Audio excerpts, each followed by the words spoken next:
فيما كنتوا داخل وخارج أرض الوطن. فرحانين بزاف أننا نتلاقوا معكم في عدد جديد ومباشر من برنامجكم الأسبوعي الرياضي برنامج ميت سبور.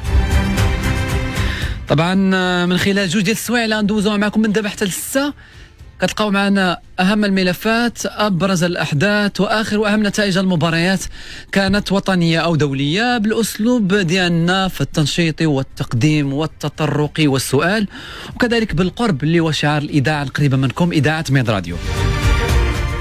طبعا في بث مباشر كتتبعوا معنا على مختلف الموجات ديالنا من طنجة للقويرة. كذلك حبابنا خارج أرض الوطن تقدروا تتبعونا على موقعنا الإلكتروني هو www.medradio.ma أو بالصوت والصورة على ميد راديو أوفيسيال على الفيسبوك. مساء النور يوسف. مساء الخير زميل الطريق، تحية ليك وتحية لجميع المستمعين والمشاهدين الكرام. طبعا اللي متبع معنا المباشر بالصوت والصورة ما يلقاناش بوحدنا. طبعا معنا واحد الشاب طموح متألق في التخصص ديالو، جمع بين الرياضة والحداثة. فأنا فرحان بزاف أنه يكون معنا، لأنه بحال هاد النماذج اللي كيف ما كتقال باللغة العربية ولا نقولوا بالدارجة القدوة يحتذى، نتبعوه نسولوه، خصوصا أن مادام انتشروا قدوات سيئة وانتشروا نماذج اللي كيخليو الشباب أنهم ياخذوا اتجاهات اللي غير صالحة لهم المستقبل، فكتفرح ملي كتلقى نماذج اللي كتشجع على امور مزيانه، كتشجع على امور ايجابيه، خصوصا ملي كتكون كتهم بالرياضه. صحيح اننا بحاجه ماسه لهاد النماذج كقدوات للشباب ديالنا.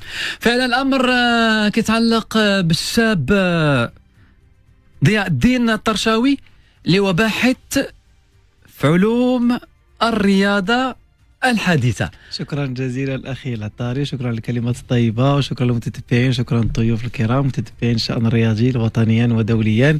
شكرا للكلمات الطيبة صراحة وهذا الإطراء، يعني احنا فرقت جزء من هذه المنظومة الشبابية اللي الحمد لله طموحة على مستوى المغرب وخارج المغرب، واللي كذلك تتشرفنا وحنا تنفتخروا بها. وانت كذلك نموذج للصحفي الطموح والشاب، وكذلك اللي تيقود هذه البرامج الرياضية واللي تتخلي ستايل ديالو او الشكل ديالو الله يكبر يعني بك، مختلف ومتميز ان شاء الله، ونتمنى نكونوا خفاف على قلوب المغاربه وكذلك المتتبعين. هو باين مراكشي ياك يوسف من اللهجه. شوف ممكن تغلط. خلى 46 ديال مراكش وجا 38 ديال كازا. حتى كازا راه غادي عليها، حنا غادي ما بقاش على مستوى الحراره. لا احنا عندنا 48 كليما سيك و 36 بالرطوبه اكثر من يعني هنا يعني ضاره صحيا، يعني هنا ضاره اكثر. كتحس براسك مخنوق. برزت شويه، يعني كاين واحد النوع تاع كاين واحد ستابيليتي تحس بها مديرونجي اكثر، واخا تما الحراره بزاف ولكن تكون صحيه. يعني 46 48 ديال مراكش حسنت بزاف من 36 28 30 32 ديال المدن الساحليه. ديال المدن الساحليه والرطوبه. حنا دابا نبقى نهضروا في الرياضه وتنهضروا على المشاكل اللي لقات في امريكان، يعني حتى معظم الرطوبه والحراره طالعه. نعم يعني كاين مشاكل. كانت 46 و30 و36 كليما سيك ومزيانه، نعم غتكون واحد المردوديه احسن. واخا نبداوها في هذه النقطه هذه، بحكم انه طبعا نذكروا انه ضياء الدين الطرشاوي كيف ما قلنا هو باحث في علوم الرياضه. طبعا عنده بزاف ديال الصفات انا ما قدرتش نجمع كلها، هو غادي يقربنا، وفي نفس الوقت مقيم في الولايات المتحده الامريكيه، وجات قد يعني مع التواجد ديالكم مع مونديال الانديه. الاصدقاء يقول لي علاش خليتي المونديال وجيتي للمغرب؟ غادي غنسولوك عليها. وفي نفس الوقت طبعا المجموعه الاعلاميه ديالنا كانت حاضره في تغطيه الحدث رفقه يوسف باصور. نبداو من هذه النقطه هذه بحكم انه دابا لا حديث الا على الحراره، خاصه انه اخر الاخبار نبارطاجيو هذه النقطه هذه مهمه علاقه بالموضوع. فاليوم حسب واحد الموقع الكتروني متخصص في قياس درجات الحراره عبر العالم، هذا الموقع سميتو إدواردو ويدر، اتمنى انني نطقت إدواردو ويلر. قال انه عبر العالم توقع حالة الطقس على مدار اليوم 3 ديال المدن مغربية اليوم ضمن قائمة أكثر 15 مدينة سجلت أعلى معدلات للحرارة على المستوى العالمي هذا الصباح.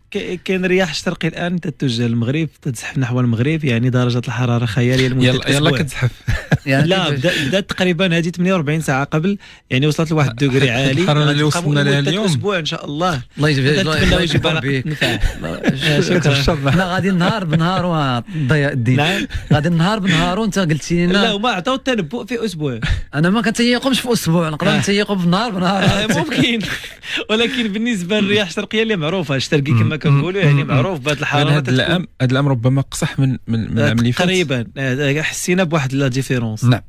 انا ما كنتش السنين هذه ما كنتش انا، ولكن كانت الحراره بطريقه اخرى. طبعا هاد المدن، نتكلموا على المدينه اللي احتلت المركز العاشر عالميا اليوم، هي مدينه بن قرير.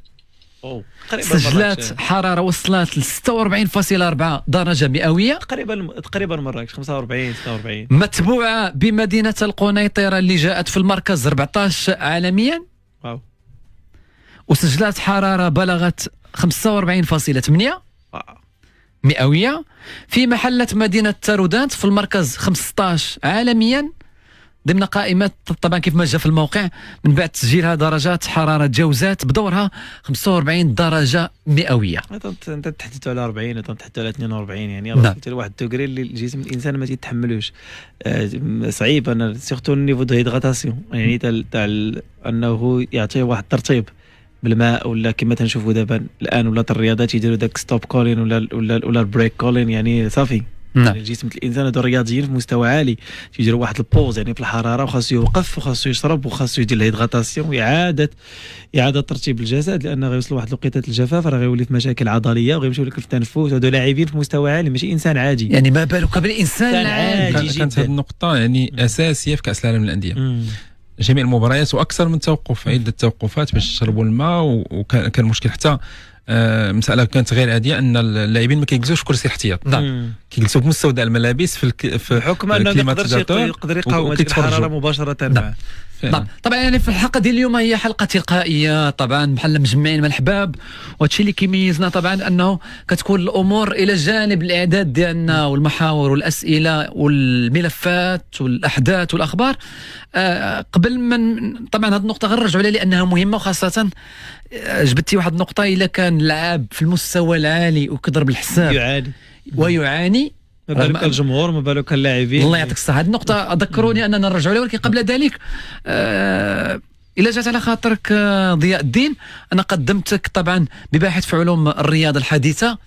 قربنا اكثر من شكون هو ضياء الدين، يعني في واحد السي في خفا زربا. انا صراحه نعم، انا صراحه ما تنحبش نتحدث على نفسي، لا غير باش نقربوا المستمعين، وفي نفس الوقت تكون لنا فرصه اننا نستغلوك اكثر المعنى الايجابي في التخصصات ديالك في حلقتنا اليوم. انا صراحه بالنسبه لي مراكش، انا ابن مراكش الحمد لله، يعني تدرجت وكنت كممارس الرياضه يعني من الصغر ديالي. نعم. يعني في الاكاديميات على مستوى كره القدم، كره اليد والتايكواندو، يعني في الاكاديميه، يعني في الكوكب المراكشي، رياضه مدرسيه، رياضه الجامعيه. بقى داك الشغف الحمد لله. من بعد فكرنا اش غادي نديرو، درنا تخصصات اخرى، فكرنا بان نو نفكروا في الرياضات، البروفيل ديالنا رياضي. نعم. لما لا اننا ما نمشيوش في هذا الجانب وتخلق واحد اللمسه ديالك انت. اذا خاصك تكوين، خاصك تشوف اش كاين عندنا في المغرب. نعم. ما يمكنكش انك تبدا تنطلق من حاجه من فراغ وانك توصل، نو خاصك تبدا من لا باز. مشينا تدرجنا، يعني مشينا لكل ما هو يعني تدريس ماده التربيه البدنيه، يعني كاستاذ التربيه البدنيه هنا في المغرب. كانت الانطلاقه هنا في المغرب. نعم. يعني كانت الانطلاقه في سنوات الحمد لله كسبنا فيها خبره، يعني تقريبا واحد 9 سنوات 8 سنوات يعني في الميدان. نعم. حاولنا اننا نستافدوا منها. خلال هذه المده استثمرنا في النفس ديالنا، يعني شخصيا، يعني تكوينات امور. يعني انا ما يمكنش تكون انك ناجح وبديت تخلق واحد الفلسفه جديده وانت ما عندكش درايه بعده امور، وهذاك ديما لحد الان تمني جبتها تصوير. يعني لا هذا بحث شخصي. مرحبا. لا تبارك الله عليك. هذا تيبين بان كاين عندك واحد الاعداد في المستوى، تبارك الله عليك. الوغ من بعد يعني تتقول اشخاص انت كاستاذ في الدومين اش يبان ليك على مستوى الانديه، يعني بدينا تنجتهدوا في التدريب، في التغذيه، في لا بريباراسيون فيزيك. خاصك هاد الامور هذه باش انك تكون كما تنقولوا ملم، ماشي الكمال، كمال لله سبحانه وتعالى، يعني ملم بعض النقاط. نعم. وتتسعى نحو المعرفه. بقات الامور تتطور، حاولنا اننا نخلقوا واحد الجمعيه رياضيه يعني تتاثر الاساتذه وخاصه في التعليم الخصوصي والتعليم العام انا كنزيدهم لان علوم الرياضه بحر يعني كان مدرب يعني ماشي مدرب من بعيد هادشي بحر الان يعني كملت لا فورماسيون اللي كنت قلت لك دابا نحاولوا اننا الناس نوعيهم بهذه الجوانب هذو نحاولوا ناثرهم ونعاونوهم بقينا غاديين في هذا المنوال جات الفكره ديال الكلوب حاولنا نحاولوا نطبقوا الافكار ديالنا على ارض الميدان نشوفوها واش ناجحه ولا فقط افكار في الراس الحمد لله نجحنا بواحد المقياس اللي طيب مجهودات شخصيه انا تامن انك ما يمكنش تنجح الا ما بديتيش من نفسك ما غاديش يعاونك شي واحد الا ما شافش النجاح فيك واللي تيشوف النجاح فيك تيبغي انه يكون جزء من النجاح بحال ديك الكلوب دابا تيقلبوا على سبونسور تقلب على سبونسور خاصو تكون انت ناجح تلقائيا باقي ما بديتيش وتتقلب على اللي عاونك ما تعرفش ما عندكش واحد الاي دي ديالك صح الوغ من تما بدات الحمد لله الانطلاقه درنا كلوب درنا سونتر دو فورماسيون يعني سو فورم دو سوسيتي ودرنا دي زاكريديتي مع ناس وهذا والحمد لله درنا دي فورماسيون الناس في المغرب وخارج المغرب على مستوى يعني التكوين يعني في التدريب في التاطير في التنشيط الرياضي مستوى التغذيه لا بريباراسيون مونطال يعني هذه الجوانب هذه كامله حاولنا نعاونوا فيها الناس على قدرنا لان كاين الناس اللي ما يمكنش يولجوا للجامعات كاين مدربين تيهواو الميدان ولكن ما تيولجوش للجامعات يعني كاين مدربين مثلا ما توفرت ليش انه يدير واحد المستوى اكاديمي معين يعني هنا تنحاولوا اننا نقدوا ما ممكن انقاذوا لا من ناحيه الشباب لا من ناحيه الناس اللي عندهم واحد الاكسبيريونس كبيره توفقنا في هذا الجانب جات كورونا من بعد كورونا جات الفكره يعني كانوا دورات يعني خارج المغرب وداخل هذا ولكن جات الفكره لما لا تاخذ واحد تشالنج كبير والتوجه كان للولايات المتحده الامريكيه تشالنج كبير وانك تستمر في الميدان وانك تاخذ اكسبيرينس جديده وانك تتحدى في يعني ماشي من السهل انك تمشي وتبدا في الدومين ديالك يعني خاصه وان الناس يعني تيمشيو وتيبداو كنمشاو دكاتره مشاو محامين مشاو ناس كبار يعني تيبدا من الاول نعم تيرجع يدير زعما عمل عادي يقدر يخدم في المطاعم وليس عيب بالنسبه للولايات المتحده الامريكيه ماشي عيب هادشي نعم يقدر يكون محامي كبير ويجي ويتسنى ليكيفالون ويتسنى ليفالويشن ديال الدبلومه ديالو ويعاني ويقدر ما يتعطاش ويخلص فلوس كثيره وخاصو يخدم على دوك الفلوس كثيره باش يتعطاه الليسنس باش انه يمارس ديك المهنه الوغ هنا كان التخوف في الاول وقلنا لا انا في حياتي كامله هي تشالنج اصلا برافو عليك الوغ حاولنا نمشي نتمنى ان نكونوا الشباب بزاف كيسمعوا لنا في حلقتنا اليوم ياك يوسف باش ياخذوا طبعا هذه المعلومات اللي هي معلومات مهمه ومن ذهب ويعرفوا ان الا كنتي مآمن القدرات ديالك مآمن بالفكره ديالك غادي توصل لواحد النقطه باش وصل هذه القضيه الايمان انا ملي كنت صغير كنت اتفرج افلام الامريكان كنا تتفرجنا في هوليوود وكنا تفرجنا في سيريز وكنا تفرجنا في هذاك الشيء وكنا تنشوفوا ديك الرياضه في المدرسه الثانويه الهاي سكول واو داك الشيء زين عندهم الرياضه كي دايره الكلابس كيفين واصلين اليونيفرسيتي المنافسه اللي كتكون بين الجامعات والثانويات وعاطينهم واحد القيمات تسمع ذا تشامبيون ذا كابيتان اوف ذا تيم يعني هذا تحس بديك القوه تقول ما كرهش تكون قريت تما وانت سورتو رياضي تخرج الدرب كتلقى غاض بقى هذا الحلم تنقول واحد النهار ولكن منين كبرنا وعينا بان اليونيفرسيتي باش تقرا تما وباش دير مكلفه كثير جدا يعني تما ما كاينش شي حاجه في سميتو يعني في اليونيفرسيتي ولا الكوليج انها تكون فري ما عدا الا كانت شي سبونسورين ولا كانت شي حاجه يعني ولا كانت شي منحه ديال التفوق شي منحه مثلا تعطيك واحد يقدروا بعض الجامعات يديروا هذه الامور وعندها شروط وعندها تدخل في الانترناشونال ستودنت في الطلاب الدوليين يعني تدخل واحد المنافسه كبيره الى المتفوقين الحمد لله المغاربه بين هاد القوسين يعني تبارك الله راه غاديين في النيفو تيحققوا مراتب عاليه في الجامعات الامريكيه مؤخرا واحد المغربيه يعني في الفيزياء المعمقه فلوريدا فين كاين انايا يعني تبارك الله دخلات راه يعني كما تنقولوا الشينويين والهنود وداك الشيء تيشوفوا وداخله بالقفطان المغربي برافو فهمتيني يعني تبارك الله يعني تتشرف في الفيزياء المعمقه اللي من اصعب ما كاين باش كانت تجيب جي بي تي تجيبو ب 3 بوينت تجيبو ب3 بحال اللي قلتي الاكسلنس يعني احسن ما كاين تيجي ما كاينش الفيزياء راه كاين الفيزياء ومعمقه يعني انا جيت فيزيك انا ماشي تخصصي هذاك انا صدفه كنت بارازار شفت الامور هضر معايا واحد السيد قال لي شوف تبارك الله وهذا مشينا حسيت بالفخر انا البنيه تبارك الله مأدبه وكي تهضر وكي دات واحد كي في الكونغريشن يعني في النموذج خاصو يتبارطاجا وخاصو يتقال فينا وما تيوصلش دابا الناس اللي تما ما تيوصلوش هادشي تيبقى هادشي بحال اللي قلتي دابا المغاربه تما عارفين العرب عارفين هادشي تيعرفوا واش يسوى والدليل هو نهار ترامب نهار داكشي كورونا راه دار القيس السلاوي اللي كاين العالم السلاوي هو اللي شاد هو رئيس تاع العلماء يعني الباحثين في هذا الميدان علاش بوحدو في 400 مليون نسمه حيت المغاربه كاينين دي كومبيتونس لي كبار. الوغ الحمد لله بدا الكارير هكا، بدا تشالنج. لا تشالنج لا دابا في الوقت عندنا في المغرب، راه عندنا كيتكلم في العالم.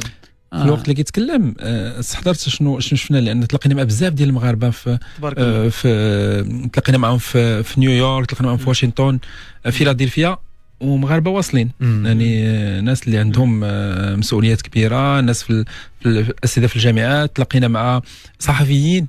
كاين اتحاد ديال الصحفيين المغاربه في الولايات المتحده الامريكيه، وصحفيين يعني في وسائل الاعلام كبيره، ومشاو من المغرب ومشاو من الصفر، وفي واحد الوقت قياسي وصلوا. مادام ان كاينه الجديه وكاينه الرغبه وكاين ايضا هذا الاكزامبل اللي خاصو يحتذى به كما قال. حيت ماشي اي مغربي غيمشي تما راه غادي يمشي يخدم في ريستون ولا كذا، ولو ان حتى هذه مهنه شريفه، ولكن راه كاينين اللي كيمشيو كتكون دابا في امريكا كاين البارت تايم وكاين الفول تايم. تلقى استاذ يخدم في ريستوران، عنده عمل اضافي، عنده عمل اضافي واحد 4 سوايع في النهار ولا العيب هو يكونوا كتافك باردين. اكيد حتى هنا اكيد الا باردين هنا غيبردوا ليه، ناجح هنا غتنجح ليه.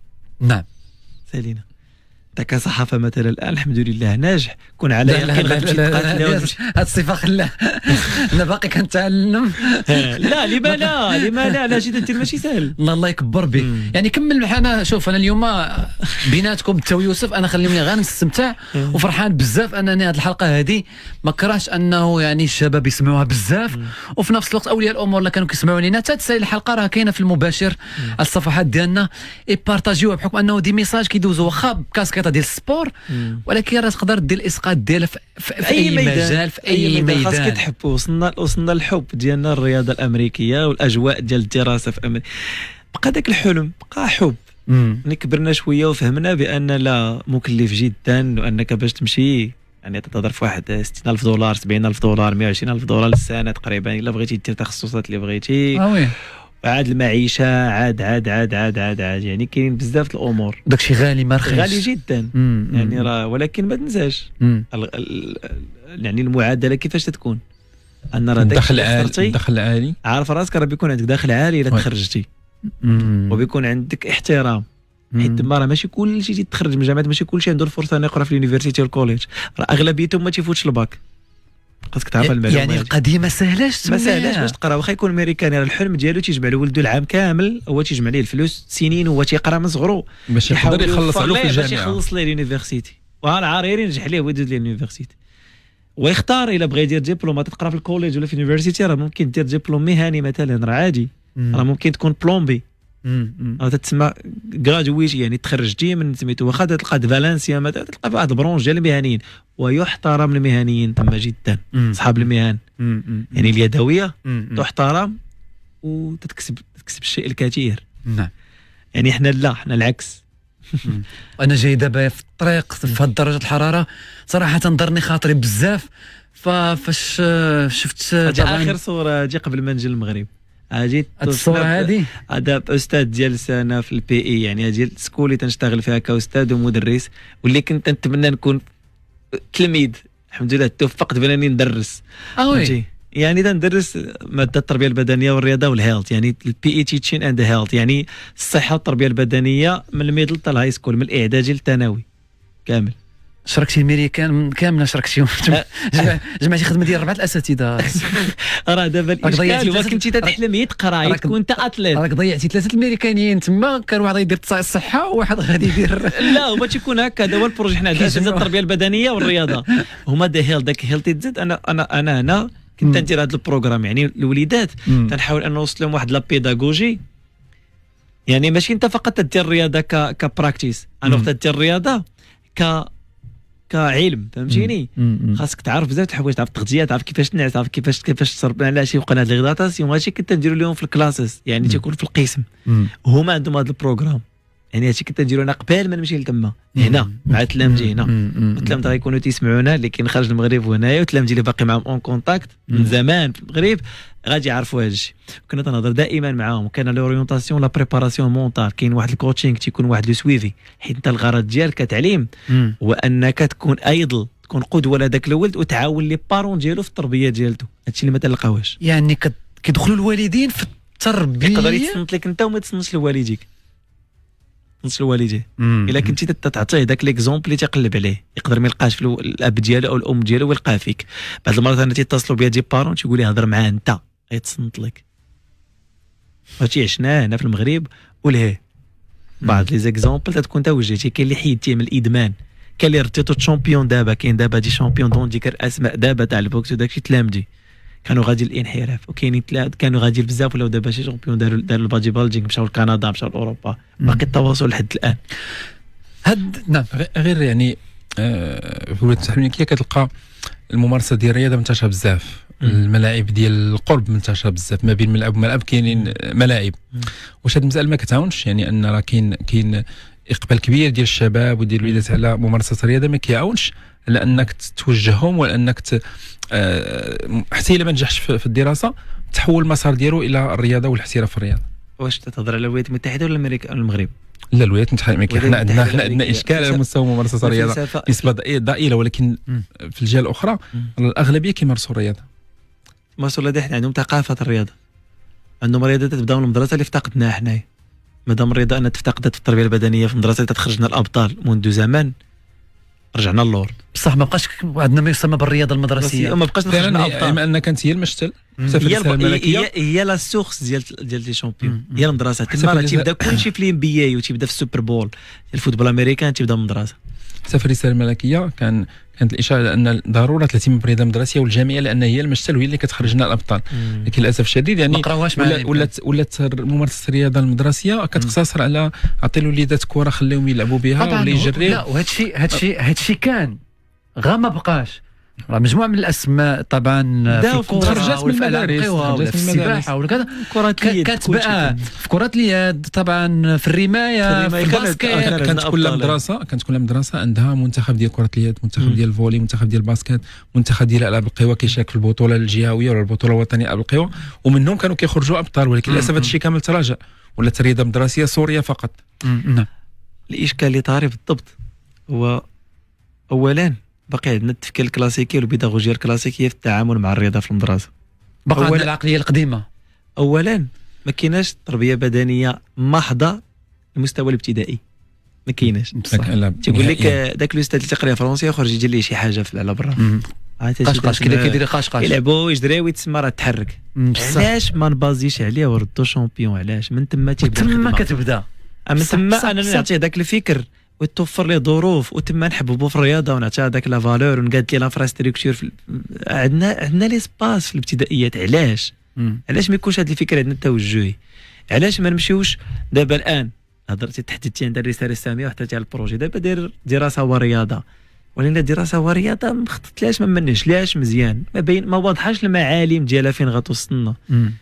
دابا ولاو لي بارون تيشجعوا الرياضه. قبل كان تيقول لي لا ما ديرش الرياضه تخوفا من مستقبله، الان تيقول لي ممكن انه يكون. يعني ولكن تعطات الرساله وتعطات المعالم ديالها، ولكن ما حطوهاش على ما وضحاش طريق. غير التشجيع ديال الاباء للرياضه راه مقتصر في واحد القسم كبير غير على الكره. لما هذا الانجاز ديال المنتخب الناس ولاو مهتمين بالكره، مهتمين بالاكاديميات وكيدفعوا ولادهم انهم يمارسوا، ولكن ما كاينش ما كيقلبوش في الوليدات الصغار نقلب فين ممكن يبدا. واش هذا غادي يصلح في الجيمناستيك مثلا، واش غيصلح في الفولي، واش غيصلح في الباسكت، واش غيصلح في العاب القوى. ما كاينش هذا الاكتشاف مبكر الموهبه اللي ممكن انه يكون وراه التوجيه وندخل لواحد الاكاديميه متخصصه باش نحاول نرجع منه بطل المستقبل. هذه النقطه هذه هي اللي بنقول لك التفكير كلاسيكي في التوجهات. في لي زا بي اس الناس تاع التربيه البدنيه عارفين، وواحد البروغرام واحد لي سيكل اللي تنخدموا. الان تيطالبوا بعض الاساتذه وبعض الناس المتخصصين اللي شويه الله يقدر عاد عرفوا هذا الشيء اللي كنا تنطالبوا به وهضرنا عليه زمان وانا صغير، والتخصص كاساتذه. حنا كلنا هنا قرينا اساتذه تيدير معك كل شيء في لي سيكل، اللي هي ما كايناش هذا تيدير معك كل شيء. كاين استاذ الباسكت تخصص باسكت، تدير باسكت تمشي للباسكت، تبقى تدير الباسكت تتسالي الباسكت. انا ماشي ضروري نبقى ندير كل شيء، نو فوالا فهمتي. اذا تخصص في الحاجه اللي تبغي اللي ممكن تعطي فيها وتديفلوبا فيها وتتبقى تدير. الا بغيتي انت تكتشف كل شيء تبقى عندك الخيار دائما. هنا تيربطوه دائما بالكفاءات. تيقول لك مثلا انا الا بغيت ندير هذا البروغرام هذا البروجي هذا خاصني 14 الاستاذ في المؤسسه، وشكون اللي بيكون وشكون اللي بيأثر وشكون اللي بيخلصوا. وثانيه لي زانفراستركتور واش باقيين حنايا عندنا مؤسسه. كاين بعض المؤسسات النموذجيه داكشي بدا كيقل، داكشي طراب، داكشي بعيد. مؤسسات تحيدوا من الملاعب وديروا بلاصتهم فصول دراسيه فعلا. يعني ورغم ان القانون وقانون التربيه البدنيه 3009 ماده الزاميه، ماده الزاميه التربيه البدنيه اختياريه على الورق، هذا قانون على الورق وخاصو يمارسوه، ما كاينش اختيار، ماشي هو بحال الرسم ولا الالكتروني. هذا بما ما مطبقش اذا على الورق. هذا بلا ما نهضروا على الناس الاباء والامهات اللي كيمشيو للمستشفيات العموميه وكياخذوا ولادهم شهاده ديال الافاء من ممارسه التربيه البدنيه بدون ان عنده مشاكل صحيه. هذه ولات كبيره، ما قادرش يمارس الرياضه، ما كاينش الدوش في المدرسه او الملاعب او الشمس عليه او فعلا هذا جزء، ولكن تحرمي ولدك من واحد الحق تاع ممارسه الرياضه وانه يهتم بالصحه ديالته، لان حاجه مهمه ليه في حياته. نعم. الظروف ماشي الظروف المثاليه كما قلت لك، باقيين حنا كلاسيكيين، علاش ما انفيستيوش في هذا الشيء؟ كون على يقين مشت المواهب عندنا هنا. واخا يعني في هذه النقطه هذه لقينا راسنا اننا كنديروا في واحد المقاربه بلا ما نبغيو، بحكم انه جات قد مع مونديال الانديه، وفي نفس الوقت التواجد ديالكم سي ضياء الدين والعوده ديالكم يوسف من امريكا. فدابا في الوقيته اللي الناس وصلت بدات كتكلم على الرياضه كعلم، حنا في بلادنا كانت طبعا كعلم وكصناعه مزيان. الله يعطيك الصحة. وهذا الشيء اللي كتقول راه جا في الرسالة الملكية وفي المناظرة الوطنية أنه تكوين الأبطال صناعة. هذه كاينه في الرساله الملكيه، وكنتفرض انها رساله واضحه. كنفرض انه يتم استيعابها ويتم العمل على اننا نصنعوا الابطال، ما نستناوش انهم يكونوا فلتات كتجود بها الطبيعه علينا. ما نستناوش الموهبه الربانيه او الصدفه. راه هذا المشكل هو اننا مازال كنتسناو الصدفه. نعم. انا نقول لك علاش. واخ مرحبا. انا نضرب في العلم. انا نضرب في صناعه الرياضه كصناعه وردوا عليها كعلم. الان كاين واحد الاشكال او اختلاف يمكن في المعلومات. الناس دابا تتواصل معاهم وتتهضر مثلا بحكم حنا في المونديال الامريكان والاجواء ديال الامريكان والمشاركات المغرب وجاي المونديال في الامريكان المنتخبات. الامريكان بعيده على كره القدم، كاع ما عندها رياضه شعبيه. اوكي يلا بداو في الكره. اوكي كيتقال تيقولوا الناس دابا مؤخرا ولاو الناس بحال دابا مثلا جينا وقلنا واحد ليفينمون كاين في استراليا، الناس عاد توجه لاستراليا وتتهضر واصلين امتى بداو وعلاش واصلين لهذا الشيء دابا. تأسيس تاع الاتحاد الامريكي في 1913، تأسيس تاع الجامعه الملكيه 1957 56. نعم. هي عضو دائم في الفيفا منذ الازل، مشاركات قويه دائما في كاس العالم، منتخب السيدات اقوى ما كاين على مستوى البطولات ومستوى اللاعبات والاحتراف.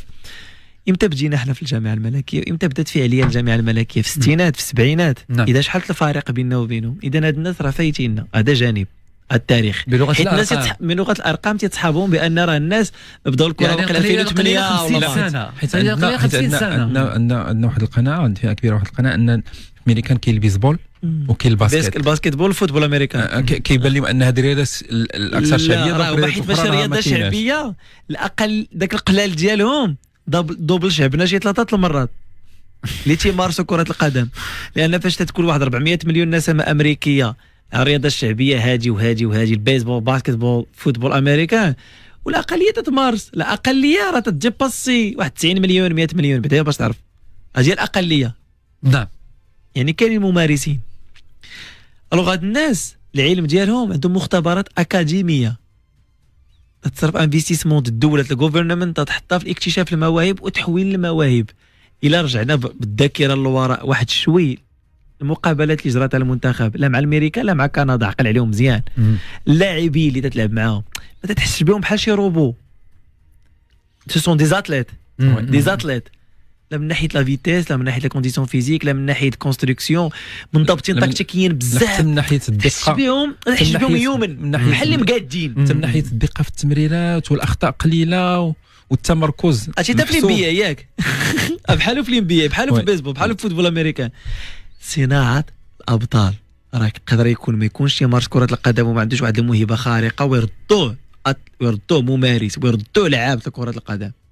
يقدر يكون اتليت تيجري ويردوك تيلعب الكره، وبزاف منهم كانوا دي زاتليت. علاش؟ حيت هما تيامنوا بان الا عندك المقومات ممكن اورينتيك في اي حاجه بالعلم وبالممارسه والعلم والخدمه بصح ولي ريشيرش. علاش هكا؟ تشوف انت شي حوايج دقيقه لا فيزيولوجي ونظر على شي حاجه اللي مور تجيب شي حاجه عميقه بزاف، لا في الكوتي مونتال، لا في الكوتي فيزيولوجيك، لا في الكورديناسيون، لا في التناس. تيقلبوا على ادق ما كاين في العلوم، ولكن تتوفر لهم ظروف. لونيفرسيتي عندهم مثلا تلقى لابو، اليونيفرسيتي عندها كلوب بحجم دي كلوب، هنا عندهم هما في الجامعه. الوداد فين نزلت؟ لا فكرتينا في الوداد فين دارت النازل ديالها؟ هذه كانت صدمه بالنسبه لي ملي مشينا. نخليوها في الصدمه ونخليو الوداد في النزلات. فاصل اشاره قصير وترجع بالزربه. ميد سبور.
أنتم دائما في استماع الإذاعة القريبة منكم، إذاعة بيض راديو، برنامج ميد سبور لغاية الساعة 6 مساء. ودائما في الساعة الأولى نناقش التجربة الأمريكية، طبعا رفقة ضياء الدين الطرشاوي.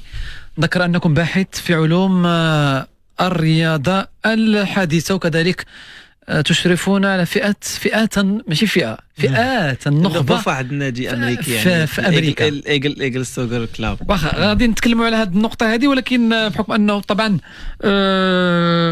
مجموعة من المحاور فيها مجموعة من الأسئلة، ولكن غادي بنقاط مهمة بشكل تلقائي في نفس الوقت. وصلنا قبل الفاصل فين كان الوداد، يعني هذه أكاديمية المفروض أن خاصة بمستوى الثانوي، ولكن عدد الملاعب اللي فيها والتجهيزات اللي فيها واللوجيستيك اللي فيها راه داكشي يعني داكشي اللي فهمت من كلامك انه داكشي اللي في البلاصه فين نزلت الوداد اصلا داكشي غير ديال التلاميذ.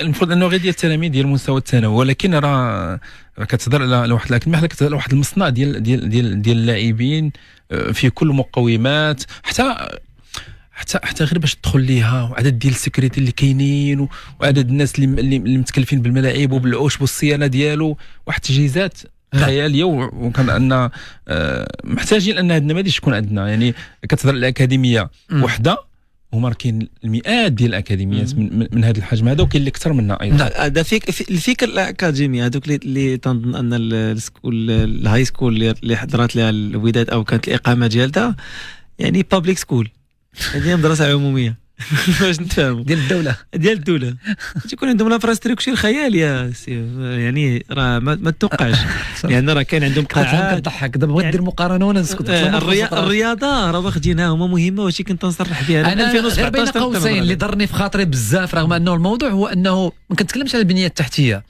اللي ضرني بزاف الاراده اللي كاينه وفي نفس الوقت القرب اللي كاين من وليداتهم.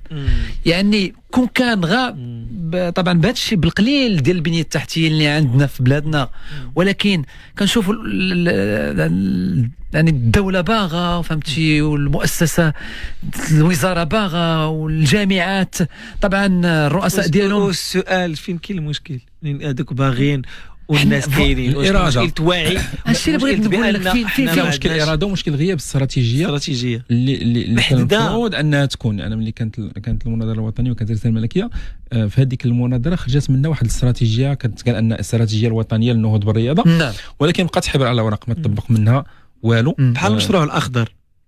شوف موضوع اخر خلينا هكا العنوان، خلينا في التيران الاستراتيجيه المشروع الاخضر، خلينا في التيران العشب ديالو اخضر. يعني بصح في هذه النقطه هذه في كاين المشكل. طبعا الا بغينا نديروا الاسقاط ماشي في كاين المشكل، علاش هما تيفكروا هكا وحنا هذا السؤال. هما تيفكروا هكا لان عاطين واحد القيمه كبيره للطفل والتلميذ والممارس الاولى، وعاطين الرياضه للدرجه الاولى لان تعرفوها تتنعكس على شخصيه الانسان في المجتمع، وهما بالنسبه لهم هذاك حق لازم يوصل لهذاك التلميذ وهذاك الممارس كما هو قرا كما هو درس الاب ديالو، من حق الوليد ديالو يكون، وبالعكس يزيد يتطور اكثر واش يشوفوا بانها استثمار، لان ماشي كل شيء غادي يكون جيني او عبقري على مستوى الدراسه. ممكن انه يكون رياضي، ممكن انه يكون موهوب، ممكن انه يكون موسيقي، ممكن انه يكون رسام، ممكن انه يكون كاتب، ممكن انه يكون مصور. يعني خاصنا نامنوا بان راه ماشي فقط الدراسه كدراسه فوندامونتال او البيزيك اللي كتنقولوا الاساسيات هي اللي غادي تخلق منا باننا عطينا واحد في المجتمع ناجح، وما تيامنوا بهذه المبادئ اللي عندهم حقوقهم في الدستور ديالهم. يعني خاصهم يوفروا لهم الدوله، والدوله تتكفل بالدري من الولاده ديالته حتى تيقبض ياخذ شهاده البكالوريا او 12 جريد تيسالي المرحله الثانويه، ومن بعد تولي مسؤول على راسه. والدليل ومن 15 سنه هو عنده لا بيرميسيون او عنده البيرميت تو وورك، يعني تياخذ البيرميت الخدمه، تولي تيخدم. عندي تلامذه عندهم 15 سنه و16 سنه تيخدم بالليل عنده 4 السوايع و5 السوايع، وهذا تياخذ من الاول تيعتمد على نفسه، كيوجدوا لديك الفتره ديال من بعد 18 سنه انه يولي مسؤول على راسك. تولي مسؤول على راسك. هذه استراتيجيه ديال العقليه اللي خاصنا نخدموا بها، لان ديك البلاد راسماليه جدا. انا الوالد ديالك ما غيبقاش تابعك، وتبقى تابعك تيعلمك بانك تكون دائما معتمد على واحد الانسان، معتمد على داركم.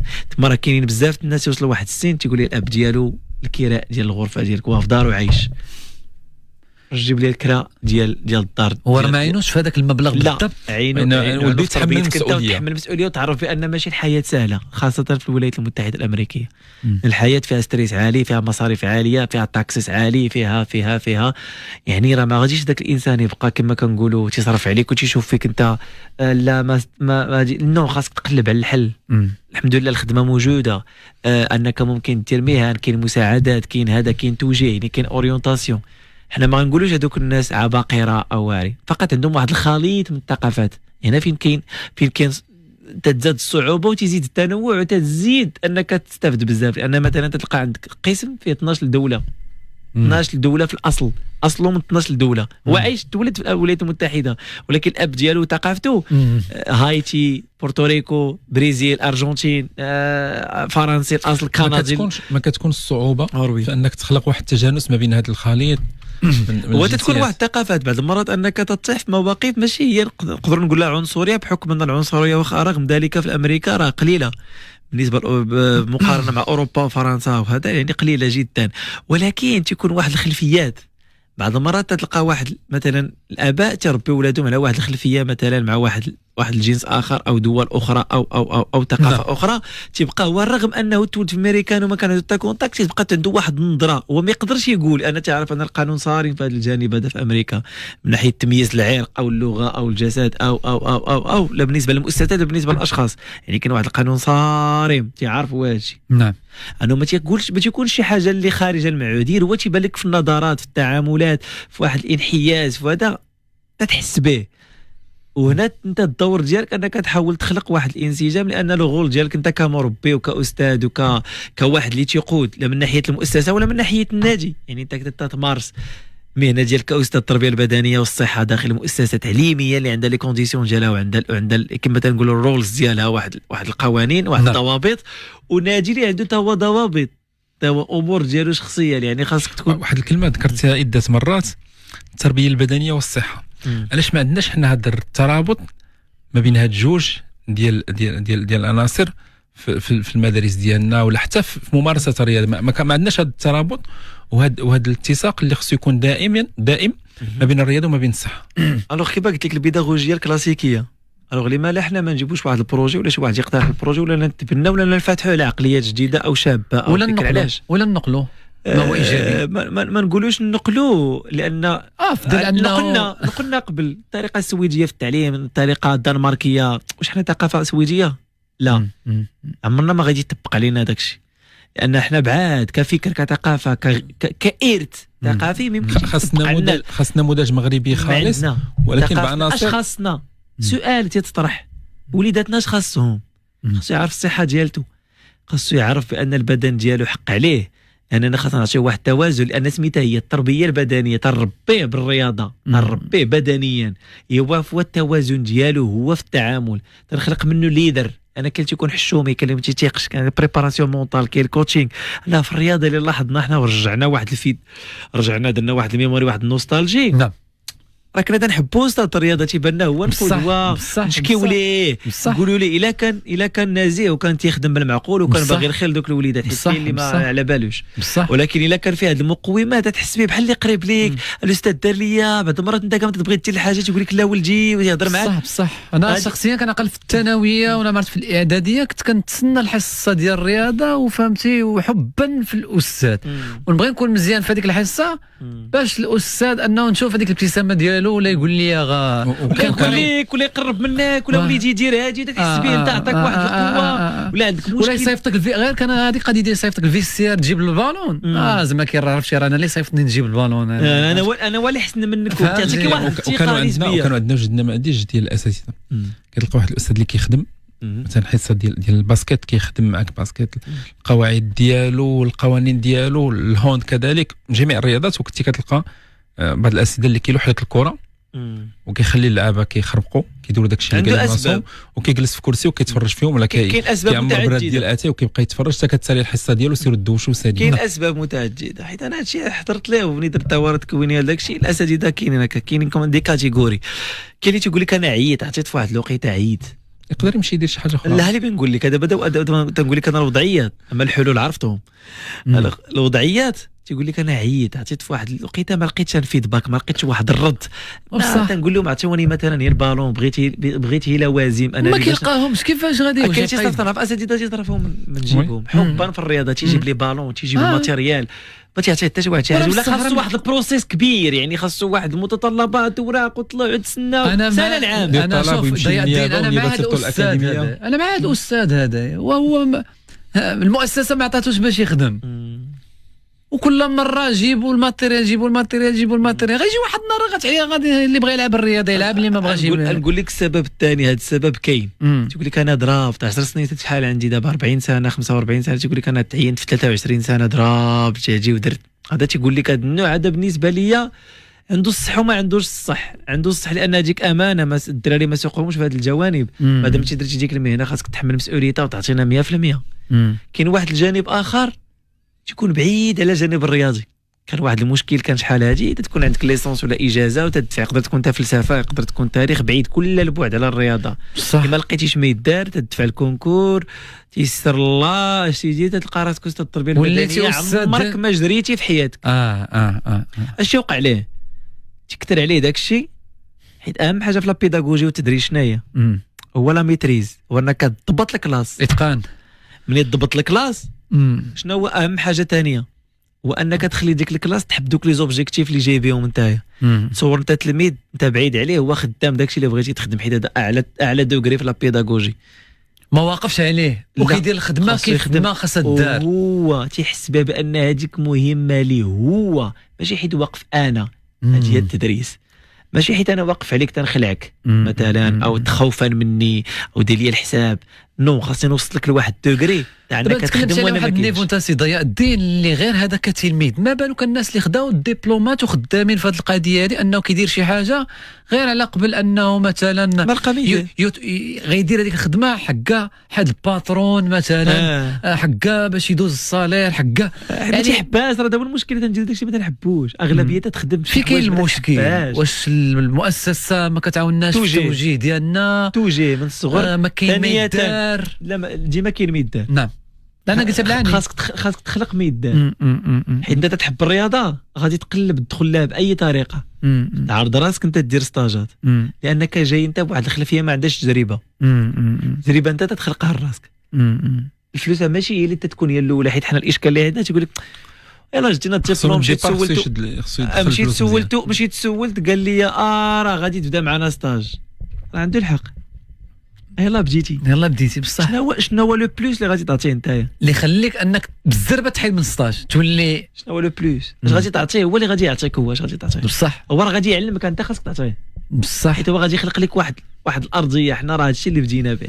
انا خلق لي ارضيه وخليني انا ويخليك تنتقل من المجال النظري للمجال التطبيقي والعملي المهني. لان البراكتيس اللي هو التطبيق هو اللي تيخليك ديفلوبر. شي واخا تكون عندك ما عرفتهاش ملي تدخل متى تكون في الميدان العملي.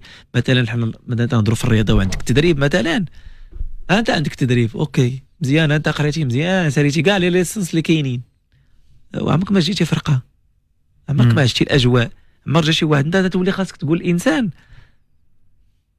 ممكن تعطيني فريق بلا حتى مقابل. بغيت نطبق نظريتي انايا ونشوف واش انا ناجح وفين عندي الخطا وفين عندي الصواب باش نتطور. وهذا هو اللي تيخلينا حنايا بجميع الميادين دغيا تنعياو وبغينا شي حاجه سريعه وبغينا ننجحوا دغيا وتنقارنوا ديما بالهي. راه الهي صعب من هنا باش نتفاهموا، باش تلقى انت فرصه ليه. راه مازالش الناس يتحاول تمشي تلقى الفرص، تلقى يقول لك انت عندك الدبلوم فلان فلاني اجي نعطيك فرصه. لا ما كايناش هادشي، لا ما نفرش، ما كاينش في العالم، ما كاينش في العالم. انت تتقلب تعرض راسك بلا كلوب السلام عليكم انا تندير كتدق البيبان. خص واحد يمشي يدق البيبان. ندق الباب الاول والثاني بغيت تسد، ولكن يكون عندك قبل ما تدق خص يكون عندك عندك تكوين، عندك رغبه، تحب انت ذاك الميدان. شي تحب ذاك الميدان كون على يقين غتبث فيه.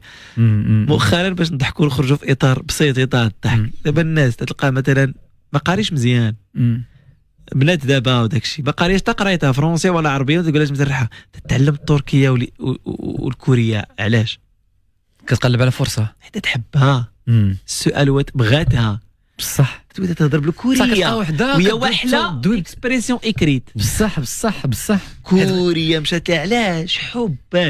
يعني الحاجه تنحب الدومين ديالي كون على يقين غادي تبدا تقلب وتضحي وما تنحش وما تخلصش، وهذا ما تفهمتيش معاه وهذا ما حملكش وهذا تيشوف فيك انت غادي تنجح غادي يبغي يكسرك، حيت الا نجحتي غيبان هو ضعف منك وغادي هاد الامور. هادشي كله خاصك تجاوزو، حيت هذه سنه حياه. احنا ما كاينينش في الهيفن، ماشي كينغدوم اوف هيفن، هذه ماشي مملكه الجنه، ماشي مملكه الكمال. لا ما كايناش الكمال. اذا غتلقى يعني خصنا نتسناو هادشي اللي قلتي، خصنا نعرفوا انه راه كاين في الحياه. بحال هكا ما دمتي انت بديتي في الحياه راه هي الناس اللي تيوريونتيك. علاش تنقول لك الوالدين في المستوى المدرسه، في المستوى الاستاذ قدوه، صحابك قدوه، حيت هما اللي غادي يوريوك هاد الحويجات. حيت مع من تجلس مع من طالع عارفك فين غادي توصل. الوالدين ديالك لما كانوا يتحدثوا معاك وتيقول لك عينا والجينيراسيون، منين هو ولدك وانت يأستي في التربيه ديالته من صغرو وتتسنى المدرسه هي اللي تدير لك 100%، داكشي في يد الله. يقدر يمشي يقدر يجي عندك واحد البورسونتاج كبير انك ما درتيش الواجب ديالك. ماشي التربيه هي الفلوس، يعني نقري في مدرسه بريفي، ماشي هي نتابعو، ماشي هي ندير احسن كلوب. انت دير احسن كلوب عمرك ما مشيتي تفرجتي فيها اش تيدير. صح. وليدك تيعاني نفسانيا، تيقول انا كلشي تيجي وما والديا كاع ما عمرهم شافوني يشجعوني.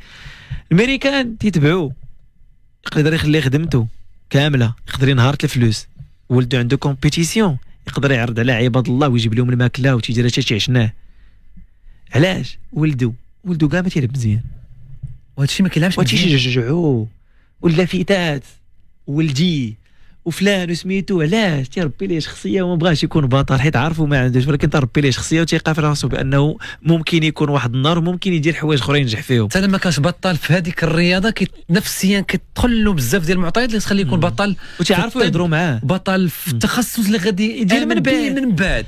تكون هذيك واحد البيريود دار الرياضه مثلا، ولكن هو تيبغي الكره، تيبغي الباسكيت، ولكن ماشي موهوب في الباسكيت. لا نشجعوه وتيحو نوضو، حنا لا غيضحك عليه با يقدر يضحك عليه.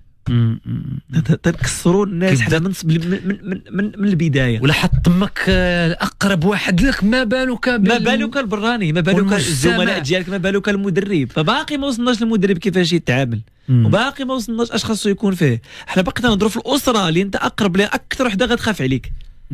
اذا كاينين عوامل كثيره، حكيت نقول لك انا ثقافتنا والباك جراوند ديالنا، الخلفيه ديالتنا يعني اللي تتحكم لينا علاش عندنا هاد المشاكل.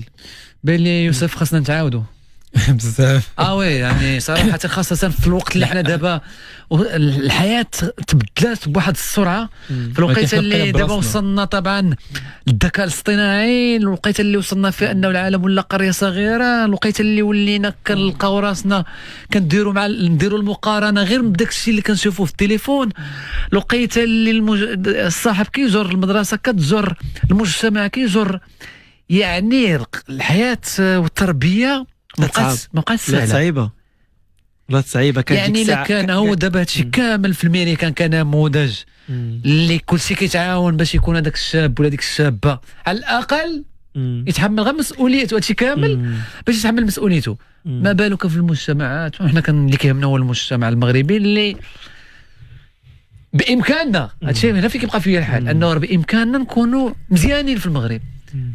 احنا نموذج قوي بامكاننا في بزاف ديال التخصصات، ولكن كتقول انه فاش ما كيكونش الرجل المناسب في المكان المناسب وما كتكونش الاراده وفهمتي وربما يعني الفكره ديال السيدي ديال ان ملي كتبدا في الحاجه اللي كتبغيها، ربما حتى هذاك المسؤول ما باغيش هذيك الخدمه ولا هذاك البوست، باغي فيه غير الفلوس لان فيه واحد السالير طالع، ولكن كخدمه كمنهجيه ديال العمل ما مقتنعش بها، ما مقتنعش بانه غادي ممكن يعطي شي حاجه في هذيك البلاصه اللي محطوط فيها.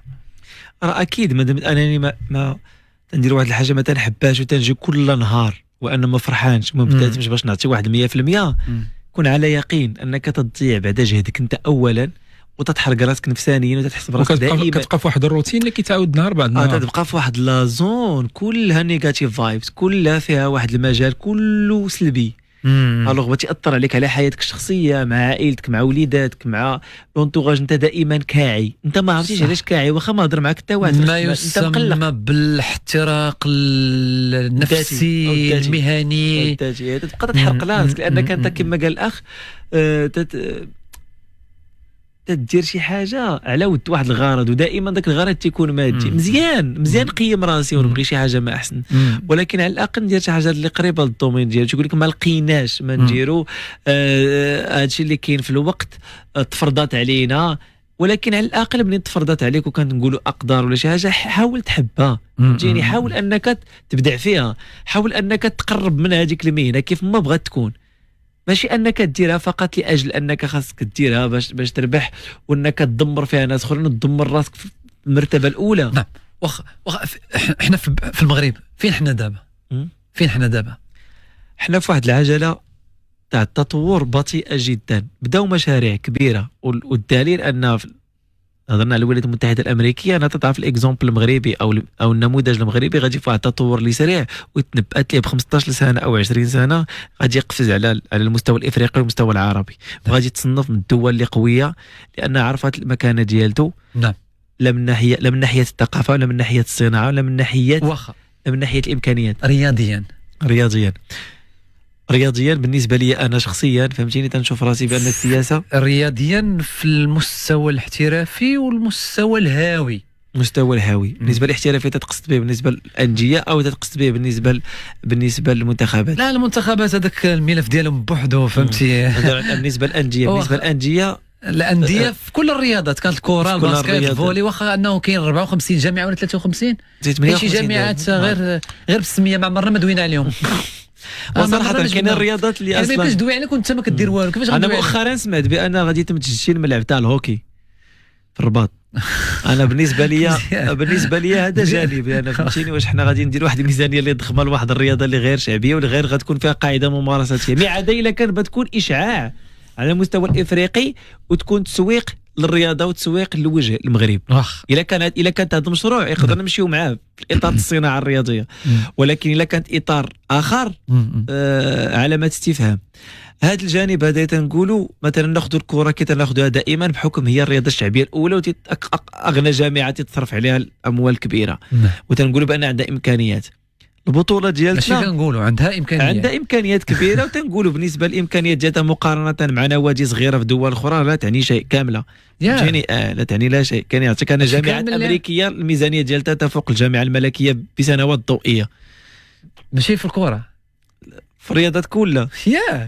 زيد انا امكانيات اللي كاينين في جامعات دابا ممكن تدخل جوجل تشوف الانفراستركتور بالبراند، تهضر على الصناعه، لان فتحت هذا القوس قبيله وما كملتوش. مهم جدا. امريكا هي اللي جعلت من الرياضه براند، جعلت منها فلوس، جعلت من الرياضه فلوس، لان الرياضه قبيل الى تذكرنا التاريخ كانت تنافسيه فقط، الناس يلعب على توني، على المايو، المدينه، قبليه، الوطن، داكشي. ردت منها فلوس، ردت من الرياضي نجم، ردت من الرياضي اشهار، ردت من الرياضي تيسيني وتيجد ملاير، جدت من الرياضي تيدخل كانه نجم ديال هوليوود، كانه شفنا دخول اللاعبين في مونديال الانديه.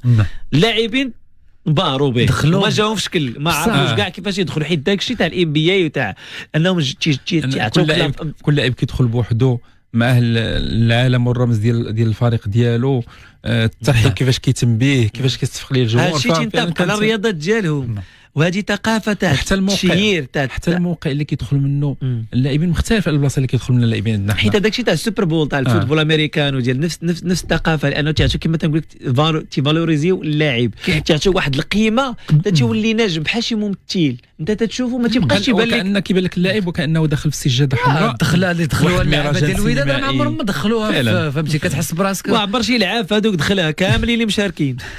علاش؟ لان الثقافه ديالتهم كما تنقول لك هي ثقافه الماركتينغ تاع التسويق. ما يقدش يعني هما اللي بداو المانجمنت والماركتينغ في السبور، راه هما اللي كانوا تيعطيو اغلى لي سالير واعلى سميتو الرواتب في العالم، الرياضيين الباسكيت وكل شيء. عاد جات الكره من بعد، عاد جاو الاشهارات من بعد، وهما الا ركزوا في هذا الجانب سباقين ليه ويتقنونه اشد اتقان، ما غيقد عليهم حتى شي واحد في هذا الجانب هذا. للحديث بقيه رفقه ضياء الدين الطرشاوي الباحث في علوم الرياضه الحديثه، ضيفنا هذا الاحد برنامج ميت سبور.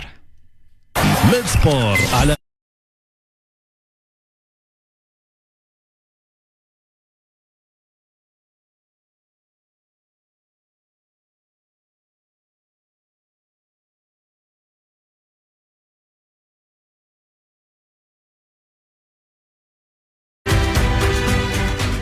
أنتم دائما في استماع الإذاعة القريبة منكم، إذاعة ميد راديو، برنامج ميت سبور إلى غاية الساعة 6 مساء، وفرحانين بزاف صراحة. أنا أستمتع بها رفقة المستمعين في ضيافة ضيفنا الشاب ضياء الدين الطرشاوي. ذكر أنكم أستاذ وباحث في علوم الرياضة الحديثة. كيفاش علوم الرياضه الحديثه؟ واش الرياضه تبدلات ولا شنو تزاد فيها، شنو تنقص؟ فقط ان اش كنقولوا حديثه يعني لان العلوم تعبت بزاف والتخصصات انها كثرت جدا. هذا اللي اسمه الرياضه الحديثه، لان حتى لا ميثودولوجي او طريقه تاع البحث وطريقه تاع لي لابو اللي ولا المختبرات العلميه اللي ولات تتبحث ولا تتدقق في يعني في واحد من التخصصات اللي كثيره جدا، لان للاسف ما تلقاوش مثلا بعض التخصصات هنا في المغرب او جل التخصصات ما كاينينش. هذا علاش سمات الحديثه، لان لا تكنولوجيا باش انها تبحث وانها تعطيها واحد التمويلات اللي كبيره، ولاو تيبحثوا تيدققوا في الاداء الرياضي، وكذلك تيدققوا في الاداء يعني الاعداد النفسي، وتيدققوا كذلك يعني في الفيزيولوجيا، وتيدققوا في التغذيه، وتيدققوا في جميع السبل اللي تخلي ان الرياضي يكون في واحد المستوى عالي الاداء كما تنقولوا في واحد الهاي بيرفورمانس، واحد النيفو عالي جدا. نعم. هذا الشيء هو اللي تيخلي هاد العلماء وهاد الناس اللي تيحترموا العلم وتيحترموا البحث العلمي انهم يستثمروا. يعني ما تنشوفوش مثلا دولة كأمريكا أو اليابان أو الصين أو روسيا أو فرنسا توصلوا أولمبيات بعدد الميداليات يتفوق 100 ميدالية في رياضات مختلفة عامة. يعني بصح في هذه النقطة هذه بما أنك جبتي اليابان وجبتي الصين وجبتي كنا يوسف طرقنا واحد النهار لواحد النموذج، واحد البنية في العمر ديالها 4 سنوات كيمشيو يشوفوها والديها من السبت السبت 2 ديال السوايع، كيقولوا أنه هاد البنت هذه مشروع بطلة أولمبية. فعلا واحد التجربه كانت دارتها الصين، يعني مثلا الاولمبياد ديال 2008 اللي كان في الصين، فقبل منه ب10 سنين مشاو خداو وليدات ديال 4 سنين وديال 5 سنين وديال 6 سنين وبداوا يعني وداروا دراسه وجربوا في مجموعه من الرياضات، ومن بعد حددوا كل واحد فين ممكن انه يعطي، وكانت النتيجه ان في هذيك الدوره الصين حققت افضل انجاز في تاريخها على مستوى الميداليات. يعني كونوا ابطال في السباحه، كونوا ابطال في الجيمباز، ولو انهم ما قدروش ينافسوا كيف على مستوى العاب القوى، ان عندها تفوق كبير خصوصا في الرياضات ديال السرعه. ولكن لقاو ان الا درتي واحد البرنامج وخدمتي على وليدات صغار وحددتي كل واحد فين ممكن انه يعطي، ماشي غير بالنظره والشوفه كما تنقول، وانما بناء على واحد المعطيات علميه. الامكانيات ديالو البدنيه شنو ممكن يعطي، يعني التطور ديالو فين ممكن يوصل، فاكيد انك كتكون نتيجه. علاش حنا ما كنخدموش بهذه الطريقه هذه؟ لو الدول العضبة تحترم راسها في جميع الميادين، لا صناعيه ولا تسلح ولا فلاحه ولا سياحه ولا اي شيء. يعني الدول تحترم راسها وتعطي واحد القيمه للمواطن، وتعطي واحد القيمه للشباب، وتعطي واحد الجينيراسيون تنسميوها النكست جينيريشن، يعني الجيل اللي جاي، انها تتربي جيل ما نربيوش فيه بزاف د الحوايج، تكون عندها طموح، تقول مثلا هاد الاغلاط اللي عشت في هذا القرن الجيل الجاي ما خاصهمش يعيشوهم. اذا مثلا هذا القرن هذا مثلا ما دمنا احنا في الرياضه تحدثوا مثلا كانوا هاد الانجازات مثلا محدودين في هذه الرياضات، لما لا ما يكونوش في رياضات اخرين؟ علاش حنا ما عندناش واحد الخلف كما كنقولوا اللي يحقق ناجي؟ هاد التساؤلات تترجموها الابحاث، تترجموها انني تنطرح تساؤلات علميه، تندخل لي لابو كبار كنطرح تساؤلات علميه وكنجاوب عليها بدراسات وابحاث علميه تطبيق. الان بيستي تستثمر في الكفاءه، تستثمر بانني نشوف واحد العالم اللي يقدر ما يسمع عليه حتى شي واحد، ولكن تيبحث في الاداء الرياضي العالي مثلا. حنا عندنا كفاءات راه ماشي ما كاينينش، ولكن فاش تنجي تنقدم واحد الرساله وتنقدم واحد البحث، شكون اللي غادي تصنت ليا ويامن بيا؟ بصح كتلقى احيانا البحث كيستمر 20 سنه 25 سنه تاع دراسه ديال 20 سنه. شكون كناخذ واحد العينات هو السؤال شركات، ان الشركات تتامن بان ذاك البحث غادي يخلق لنا مثلا. نعطيك مثال، دابا البحث العلمي الحالي الان متجه مثلا على مستوى الرياضات او مستوى كره القدم، لجوج الامور اللي تعمقوا فيها بزاف ولقاوها بان من الامور اللي تتاثر على الاداء الرياضي وتخلق اولا لا بريباراسيون مونطال، الجانب النفسي، لا بسيكولوجيكال سبورتيف. يعني هذا الجانب هذا واخا يكون عندنا اداء تقني او مردود تقني، وهذا هو الجانب اللي خضعت ليه الوداد. هذا من اكبر المشاكل اللي وقعوا عليها هو الجانب النفسي. ماشي غير الوداد، الاولمبياد اللي فات مجموعه من الابطال اللي عندنا متفوقين عربيا افريقيا، وكانوا متفوقين في التظاهرات في الدوريات الدوليه، ولكن ملي جاوا الاولمبياد انهزموا امام ابطال اقل منهم في التصنيف عالميا. يعني كان نظام نفسي قبل منه لاننا ما تنستمروش في المتخصصين وتحترموش التخصصات باش يكون عندنا واحد ستاف متخصص. تسمعوا لا بريباراسيون مونطال اللي نهضروا عليها الان، اللي ولات هي كما تنقولوا المحور اللي تيغدي جميع هاد الامور، لا تقنيا ولا بدنيا ولا تغذيه ولا صحه ولا نوم ولا الا ما كانش الجانب النفسي عالي، هادشي كامل وما تيشتغلش بواحد القوه وبواحد العطاء وبواحد الكفاءه. ولكن ما يمكنش تطبيق ما هو نفسي عندنا، بما اننا مثلا كنتكلموا على الرياضه الشعبيه رقم 1 في المغرب اللي هي كره القدم. كيفاش غتطبقها نفسيا؟ غادي يدوي معايا نفسيا باش نكون مزيان انا في واحد الماتش وكتلقاني ما مخلص تابعني الكرا. هذا هو الجوانب اللي بنقول كتلقاني تابعني الكرا ماشي الهضره. دابا قلتي واحد الكلمه تهضر معايا، لا بريباراسيون مونطال ماشي هضره. الناس يصحابهم هضره خاصك توجد ليه. لا بحال هكا توجد ليه الظروف اللي تخليه كيفاش هو غادي. راه هو اصلا هذاك هو المشكل النفسي اللي عنده. راه في الاصل هذاك هو الاشكال النفسي. راه الاشكال النفسي هو هذاك اللي عنده. دابا كاين اللي يسمعني يقول لك واسي ضياء الدين دابا كتكلم لنا على طبعا الاعداد النفسي، وها العار تكون غير طبعا القول في السير مزيان، لقاو فين كينطريني ولقاو ترونسبور. بعض المرات اللعابه راه كيمشيو فهمتي تاكسيات. راه كيمشي حنا عندنا الهوايه راه باقي ما وصلناش. الاحتراف اسم وصاحبي غير اشعاع. ها اللي كتلقى لاعب مزيان فاش جبتي هذه النقطه هذه. كتلقى لاعب سلامات وغادي في اللوطورو توقف كلا الطواجن ولا كلا سنوات وانا هنا كيسميوها البطوله هنا زعما كاين انا معكم انت ما بزاف كتعرفش بها. كنقول لي البطوله الوطنيه فقط. الاحتراف كاين غير بالسميه. كاين اللي ما يعجبوش الحال يقول لك لا دابا حنا 12 سنه حنا كنقولوا احترافيه حنا داخلين في 13 ولكن 12 داخلين في 13 يعني هو باقي الان ضاربين على انه يتحولوا الانديه لشركات الرياضيه. باقي الان مضاربين على عمرنا باغي نوصلوا الاحتراف مادام ان ما عندناش واحد 100% ولا 95% لان نورمالمون خاصها تكون 100% تاع الشركات الرياضيه وتكون واضحه الامور. لان ما دمنا في نظام الجمعيات ما دمنا في الهواد حيت العقليه ما تبدلاتش. ما غمرت العقليه لان هذاك المستثمر اللي غادي يجي يحيد هذه المشاكل اللي تعانيوا منها. مثلا انا كمستثمر عادي جدا ناخذوها بسيطه ما نمشيوش نتعمقوا بزاف. انا مستثمر عندي فلوسي بغيت انفيستي في واحد الفريق معين. الفريق ما واضحاش المعالم ديالو ما واضحاش الناس اللي مسيره. هذا تيقول لك انا انت الهادي هذا تيقول لك انت الهادي هذا كاتب واحد الحاجه ما عرفنا كاع شنو هذا بايع. ولكن فاش تكون شركه واضح على الاقل تنكارونتي فلوسي ماشي ربح تنكارونتي فلوسي بعدا عاد نفكروا في الربح. الوغ انا ما دمنا حنا ماشي شركات واقفه على الصح وبين الامور ديالها وبين شحال الاسهم وشحال البورسونتاج وتكون امور قانونيه مضبوطه والتعديلات اللي طراو على المستوى القانوني في هذا النص تاع قانون التربيه البدنيه والرياضه اللي تاثرنا والشركات صحيح راه ما عمرنا ما غادي نوصلوا للاحتراف. لان هذاك الانفيستيتور تتسنى ان الشركات على المستوى العالمي تتانفيستي هي اللي مولا الدين. كتلقى انه رئيس نادي لا علاقه له بالتسيير لا علاقة له بالرياضة. عنده واحد التخصص ولا عنده واحد الصفة ولا تابع لشي جماعة ولا بإكس ولا الوعاء السياسي باش أنه يقاد به الأمور ديالو لا ضريبية ولا صورة سياسية ولا داكشي راه معروف. راه كل المشكل هو كلشي عارف هادشي. كلشي هادشي اللي بغيت نقول لك كلشي عارف هادشي ولكن ها هو باقي هذاك الشيء. كيفاش غتكون أنا اسمح لي نقول لي واحد النقطة تكون إيجابية باش ما نكونوش سوداويين 100%. فهمتيني؟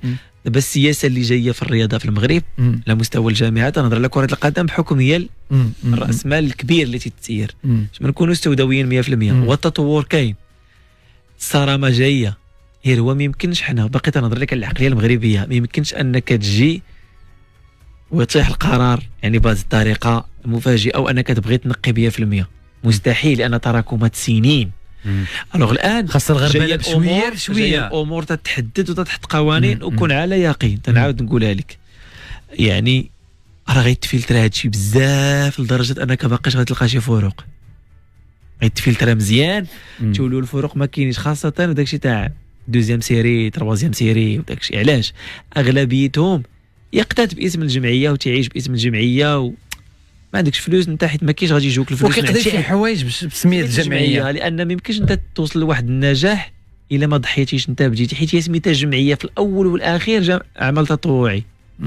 وفي الثاني ما تتسناش منها الربح بكثر ما انك تدير واحد العمل نبيل في المجتمع. اذا هذا هو الاول غير من اللي غادي يولي عندك تخصصي وعندك مدراء ولا عندك مدير اداري ومدير مالي وعندك مدير عام ديال النادي والشؤون القانونيه وماشي متطوعين عندهم واحد الصالير وعندهم واحد المراقبه.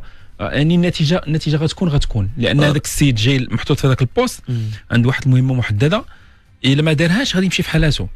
ماشي بحال ملي كيكون رئيس ومعاه منخرطين مع اعضاء ديال المكتب وكلشي تيقول لك متطوع.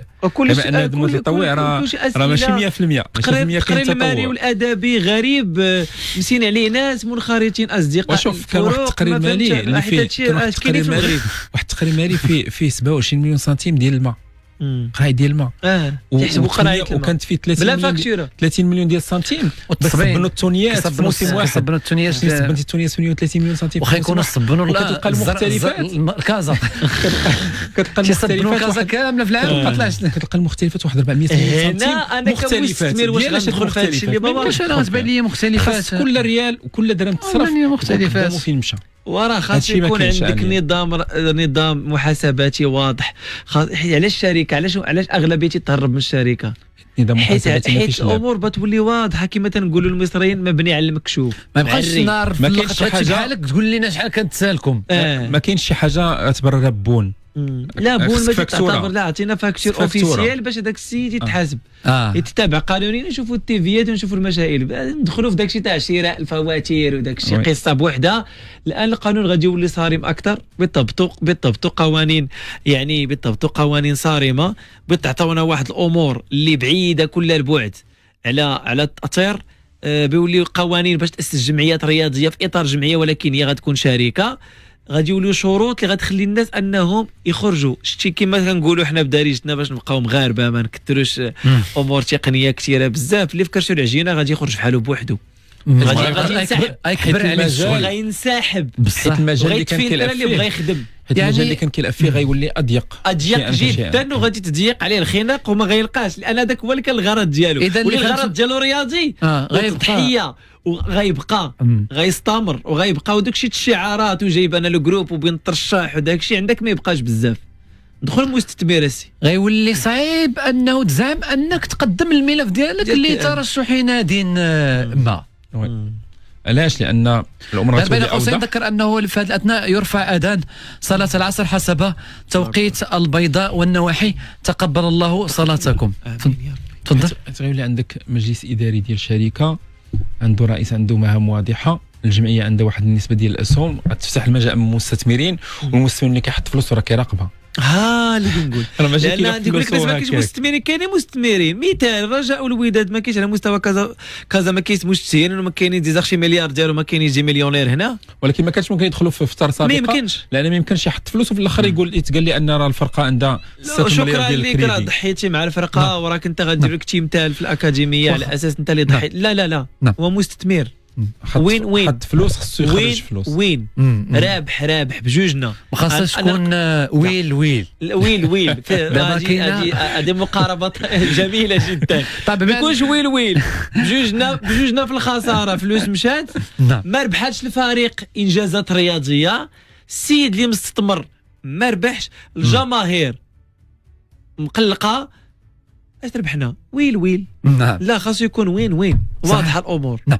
فهاد النقطة هذه بحكم انه من بين الحوايج اللي غادي نناقشوها طبعا وغنرجعوا ونديروا الاسقاط من خلال التجربة ديال سي ضياء الدين. اش واقع في الوداد دابا؟ الجمهور كاعي بزاف على النادي وعلى رئيس النادي. شفنا كيفاش الجماهير يعني ان فوا خسرت مع العين تلاقاو مع ايتمنى، وطبعا تشكاو بزاف الجماهير تما، وكذلك هنا في مواقع التواصل وماشي الاجتماعي. غير تشكاو، انما احتجوا لان في البدايه ملي جاء ما بغيتش نقولها، فهمتي، عرفتهم احتجوا ولكن ما بغيتش نقولها، ماشي انا اللي خصني نقولها، بيناتهم. ملي جاء ايتمنى تقدمت وعود معسوله، يعني غادي نعزز الفريق بعناصر متميزه، غادي نرجعوا الوداد لمكانته الافريقيه على مستوى اصبات الابطال، غادي نشاركوا مشاركه متميزه في كاس العالم الانديه، وفي نهايه المطاف يعني اللي ثالث مشاركه خرج شي فيها بصفر فوز، 3 ديال الهزائم، 0 نقطه. فاكيد ان كان مشاركه هزيله للفريق الاحمر، وما جاتش هادشي ما جاش عن طريق الصدفه. تنقولوا من الخيمه خرج مايل، يعني داكشي اللي قال قبل ما ياخذ الرئاسه ما دار منه والو. هذا للاسف يعني هادشي اللي كاين في مجموعه من الانديه. كيجي رئيس كيقدم لك وعود، ممكن يقدم لك برنامج كاع مكتوب، في نهايه المطاف ملي كيسير الموسم كتلقى الحصيله اشنو في ذاك البرنامج، ما كاين والو. الا شفتي الوداد هذا الموسم فداروا عدد كبير من التعاقدات. اولا صيفطتي الفرقه كامله اللي كانت، هذه الفرقه كاملين مشاو، درتي عدد كبير من التعاقدات، ما كاينش تجانس ما بين اللاعبين. حتى تخيل ان مثلا عمر السومه لاعب سوري، انك جبتيه لعب ما ترينا معك جوج ديال الحصص ولعب وسالت كاس العالم للانديه مشى في حالاته، والصفقه كلفاتك مئات ملايين ديال السنتيمات، وقيس على ذلك يعني مجموعه من اللاعبين اللي جاوا بمبالغ كتوصل حتى ل1 ديال السنتيم. في نهايه المطاف المردود ما كانش في مستوى ديال الانتظارات. جبتي مدرب دوزتي بموسم كامل، وقبل المونديال باسابيع صيفطتي وجبتي مدرب واحد اخر، فاكيد كانت مجموعه من الاختلالات. وملي كتكون الامور مختله منذ البدايه فكتكون النتيجه هي خيبه الامل، وهذا الشيء اللي ما عجبش الجماهير الوداديه. طبعا حتى المنخرطين اللي صيفطوا واحد رساله رئيس الفريق يطلبوا منه عقد شي مآزجيل. اذا كاين توتر وهادشي اللي كذلك. طبعا وداد الامه فريق كبير طبعا، ما محتاج اننا نتكلموا على هذا النادي. عندي واحد النقطه تفضل. ممكن نضيفها على هذا الجانب هذا. بالنسبه لي صراحه حاولنا نكونوا ايجابيين بزاف من خلال المداخلات ديالنا ومن خلال كل شيء، يعني باش ما نكونوش سوداويين ونعطيو واحد نحقنوا يعني الجماهير اكثر ونخليو واحد ودويه قبل من المشاركه ديال الوداد. قلنا عطينا كما تنقولوا كذبنا على راسنا في واحد المرحله وقلنا بان راه المباراه الاولى كانت نعتبره تفاؤل كان تفاؤل كبير ونعتبره باننا فهمتيني قلنا، ولكن الامور اتضحت بانها كما قال الاخ وكما اتضح بان كاين واحد الميول او كاين كما تنقولوا خارج من الخيمه مايل. اذا كاين لا باز ولا البيزيك حاجه فيها مشكل. وشنو هو الخلل؟ نرجعوا للنقطه الاولى، ان المنظومه اللي غادي فيها الوداد كامور اللي ما واضحاش، لان شفنا اموال وسمعنا ملايين الدولارات، وهاد الانديه الكبيره هي خاصها تكون واضحه وتكون نموذج وتكون هي القدوه، هي فوالا هي الحكمه كتولي في الرياضه. يعني تنقولوا مثلا دائما في الفرق الكبيره الوداد، الرجاء، الجيش، الفتح، بركان، يعني هادو تيكونوا اكزومبل وقافله بخبرتهم بتاريخهم بجماهيرهم الكبيره، يعني هما اللي تيجروا النوادي الاخرى انها تكون نموذج يحتذى به. اذا بينا حنا باقيين في النظام عشوائي، باقيين وعود، باقي تنجيو نديروا كما تنديروا البروباغندا ديال الانتخابات، انا غادي ندير وغادي نجيب فلان وغادي نخسر واحد هذا، وانا على يقين ان الفلوس ماشي هما اللي تخسروا، باش نكونوا واضحين. نسمعوا ملايين الدولارات ولاعبين جاو ما لعبوا حتى جوج مقابلات ولاعبين من البرازيل. عمرني شفت فريق محترم، فهمتيني، فريق كبير جا ليه رئيس تعين مدرب قبل من المدير الرياضي. هذه نقطه. المدير الرياضي هو اللي كيعين، هو اللي كيطلع على المدرب. لا عندنا في المغرب الرئيس كيجيب اللعاب، كيجيب المدرب. اذا باقي في بطوله هاويه، بطوله وطنيه زوين فيها احسن شي الجمهور وبعض الملاعب فقط. يعني هذا نكونوا نكذبوش على راسنا، وخاصه نكونوا صريحين في هذا الجانب هذا، اننا باقيين عندنا تنسوقوا حوايج ما قادينش عليهم. راه ماشي الاحتراف وندير شوتينغ تاع التونيات، ماشي الاحتراف انني نجيب شي واحد زوين تيشهر لي النادي ونقول تنخدم على البراند النادي. الحكمه والتدبير، رابط المسؤوليه بالمحاسبه، عطيني وحاسبني لما كانوش النتائج، ونكون قوي قدها وندخل ونجلس ونقول بانني انا درت وما كنتش قلت المسؤوليه، لان هذاك نادي تتمثلو، هذاك ماشي ملك تاع شي شخص. خاصني نجلس ونكون قوي، شخصيه ديالتي قويه، واجه. الوداد ديالنا كاملين فاش كتمثلنا خارج ارض الوطن، وديال الوداديين داخل الوطن. وخصني نعطي المسؤوليه الناس اللي كيستحقوها. مثلا نجيب مدير رياضي ومدير تقني، وكان عندي مدير، يكون عندي مدير مالي. لا كاينين، ولكن علاش كتلقى ان واحد كيجي كيبغي هو يدير كل شيء؟ ما عمرك ما غادي توصل مجموعه تحترم التخصصات، ما عمرنا ما غادي كندوروا بين اصحابنا الكليكات، وشكون اللي كيقول، شكون اللي كيقول امين غير واضح، تكون خايف. فوالا شكون يقول امين. كتلقى مكتب مسير في واحد 16 واحد، ولكن رئيس وجوج الناس ولا ثلاثه الناس معاه هما اللي كيديروا كل شيء، والبقيه غير مزوقين بهم، غير مكملين بهم النصاب القانوني. وكاين حتى في الخيرات ديالهم بعض المرات ماشي هما اللي كيخلصوا، لا تتخلص عليهم، اش معروف. واخ ندوز نقطة أخرى عندها علاقة بالرجاء الرياضي. الأسماء القديمة تتنافس على رئاسة الرجاء بعد انتهاء أجال الترشح. كنتكلموا هنا على زيات وبيراوين وحسبان.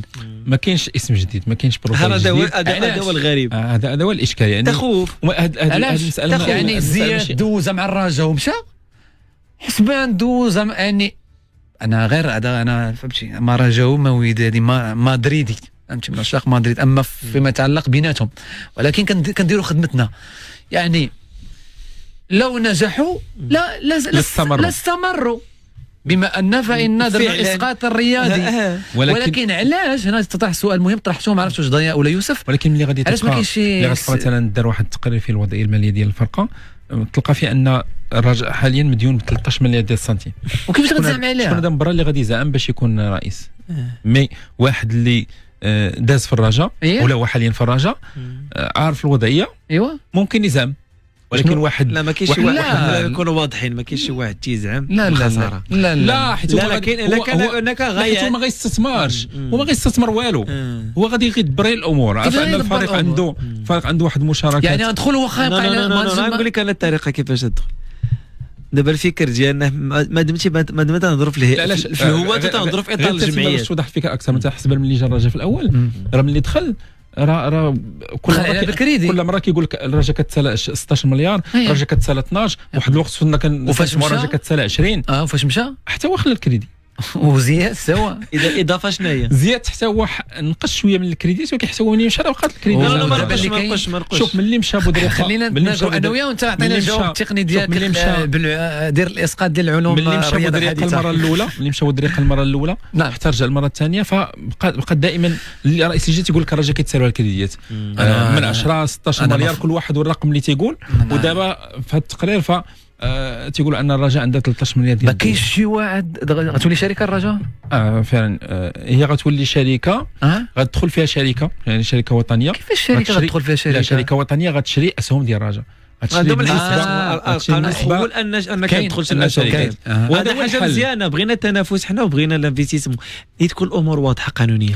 واخا يعني في الاول دار تقييم الاسهم ديال الرجاء، حد واحد المبلغ معين، ولو ان كاين خلاف حول هذا الرقم هذا، واش هو الرقم الحقيقي ولا لا، نعم. ولا واش هو الرقم اللي خصها تقوم به الاسهم ديال الرجاء. نعم. من بعد خصو يكون رئيس اللي من بعد خصها تكون واحد الاتفاقيه ما بين الجمعيه وما بين الشركه، عاد يتم يعني صياغه النظام الاساسي او النظام الاساسي ديال الشركه. يعني كاين مجموعه من الخطوات، ولكن دابا الخطوه الحاليه هي الرئيس. وكاين جدل ما بين الجمعيه ديال الرجاء حول شكون هو البروفايل المناسب في هذه الخيارات، لان ما كاينش خيارات بديله. فهاد النقطه هذه غتجاوبنا على التعقيب ديالك في هذا الحديث اللي دار بيناتنا. في نفس الوقت غتجاوبنا على واحد النقطه مهمه، واش الجمهور عنده الحق يتدخل في هذا الشيء؟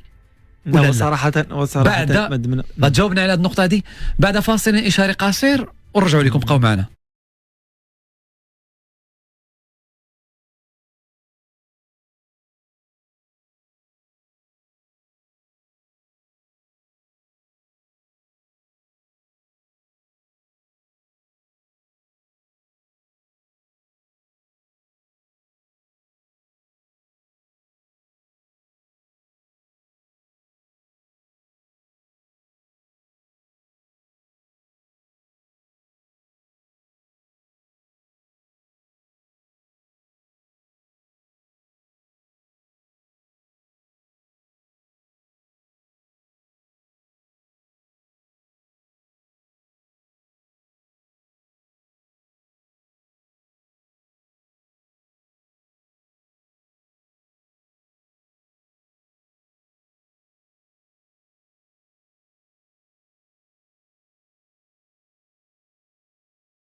كذلك غادي نتكلموا على نهائي كأس العرش اللي غيتلعب اليوم ابتداء من الساعة 7 مساء بين نهضة بركان وأولمبيك أسفي. قبل ذلك قبل الفاصل كان عندكم تدخل سي ضياء الدين بخصوص هذه النقطة هذه ديال طبعا كيكون واحد الاسم قاد واحد الفريق من بعد كيرجع مرة أخرى، وفي نفس الوقت كجزء ثاني يتعلق بأنه الجمهور حتى هو واش يتدخل في هذه النقطة هذه ولا لا؟ كيف ما كانت الفرقة؟ صراحة قلتي واحد الكلمة قبل من الفاصل يعني مهمة جدا اللي هي كون كانوا هاد الناس نجحوا علاش غادروا؟ يعني التاريخ يعيد نفسه فقط. ما دمنا أننا في واحد الإطار غير قانوني وغير احترافي واحد النسبة اللي كبيرة، ما دمنا أننا ماشي الأمور يعني في إطار الشركة الرياضية التي تسعى عليها الجامعة وتسعى عليها السياسة الرياضيه الملكيه اللي بغات توصل لواحد المستوى احترافي. وكاين تهرب من بعض الناس وكاين بعض الظروف لان بالنسبه لهم هذا الوضع احسن افضل. مادام انا كاين الغموض وكما كنقولوا المياه ما مصفياش، يعني هذا الشيء بالنسبه لي هنا فين خاصني نلعب. بس ما انهم تيحاولوا يسارعوا الزمن باش الماكسيموم رغم انه الجامعه خاصها توقف على هذا الشيء بحكم انه تكلمات عليه. ولكن غير واحد النقطه اللي قالها السيدي الدين، يعني ملي هذا الوضع احسن علاش؟ لان دير اللي بغيتي في التدبير المالي ديال الفرقه يكفي انك تاخذ صك الابراء من المنخرطين نهار الجمع العام، كتقرا عليهم التقرير الادبي والمالي وكيصادقوا عليه الدقه المراكشيه. ما كاينش محاسبه من بعد سالات فين المحاسبه فين المتابعه، غير كيصوتوا على التقرير الادبي والمالي. ولكن هنا كيكون المنخرط ولكن هنا كيكون المنخرط كيشهد بالزور. شوف كاين منخرط اللي ما كيقراش التقرير المالي اصلا. علاش هما تيصاروا ان المنخرطين يكونوا من المقربين وتوقعوا هذه المشاكل في التصويت وانا واش نقبلك كمنخرط او لا؟ لانني الا كنتي مثلا كجمهور حقيقي رجوي او ودادي او اي فريق يعني وكانت عندك ديك الغيره وكانت عندك النفس وكانت عندك واحد المتابعه قريبه للنادي وتتعرف السراء والضراء. ولكن الا كنتي كتهضر يعني ما ساكتش وما كتقولش ديما الامزين غتلقى مشكله باش تقبل الانخراط ديالك. اللي بنقول لك راه علاش ما تقبلش الانخراط ديالي؟ اذا ما دمتي نتايا ماشي من الناس اللي تعطي الولاء والطاعه كما كنقولوا المجموعه اللي عندها واحد الهدف مجهول، واش هو غرض سياسي او مالي او انك عندك واحد الغطاء اللي تعاونك في هذاك النادي او ضريبي حب التضحيات اللي تجي تقول بانني غادي نقد ودائما اننا كنتسالوا ودائما عندنا واحد السلف ودائما عندنا مشاكل في التقارير المالي والادبي. اذا نو تطرح الاسئله واش انت تجيب الحل او تجي دير لنا مشكل اكبر. لان باش غادي تجي وتقول لي مثلا الرجاء البيضاوي عنده ديون 13 مليار سنتيم، فاش مشات 13 مليار سنتيم الوغ تعطيني واحد الفواتير وهميه وتجي انت دور المنقذ وتقول لي بانني انا غادي نضحي وغادي نحاول نجيري هاد المده وهاد الفتره الى حين. بعدا خاصها فين مشات هذيك السؤال الى حين نكمل واحد النقطه الى حين. اوكي احنا ترشحتي اذا بنا انك تنزيدوا تلقاو راسنا في واحد المشكل اكبر وخلال المغادره ديالك تطالب بانك ضحيتي ودرتي هذه الامور اذا ما عطيتيناش الحل وزدتينا في غرق اكبر وتطالب بانك انت كذلك تتسال واحد الجزء من هذه الاموال. اذا علاش تندوروا في الدوامه هذه الدوامه تتعاود في هذه النقطه يعني ملي رئيس دخل الفرقه تيقول انها مديونه دخل عنده ديون كيجي ملي كيتسلم المهمه ديالو كيقوم بصفقات فاشله كيجيب لاعبين مئات الملايين من السنتيمات كاين لاعبين كتصرف 8 ديال السنتيم على الورق.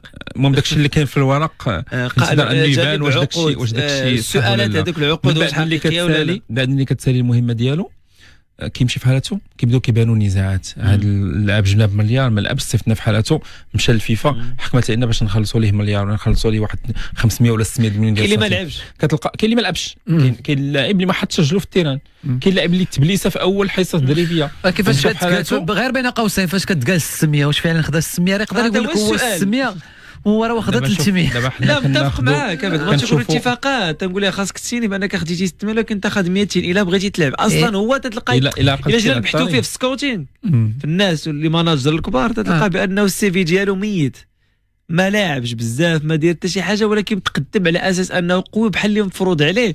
تقول لي بحال اللي انا تندير معك واحد الامتياز تردك الواجهه من خلال الرجاء اللي ما عرفك اسماء ما عرفك وكنطلع لك الثمن غير باش يقول ولكن جبنا واحد اللاعب تجاب 80 شوف واحد المره في ميد سبور في 2014 كان داز معنا واحد المدرب مغربي وكنا ناقشنا من المواضيع اللي ناقشناها لي صالير ديال المدربين ديك الساعه كانت بدات الموضه ديال المدرب ولا كياخذ 14 16 20 مليون ديال السنتيم.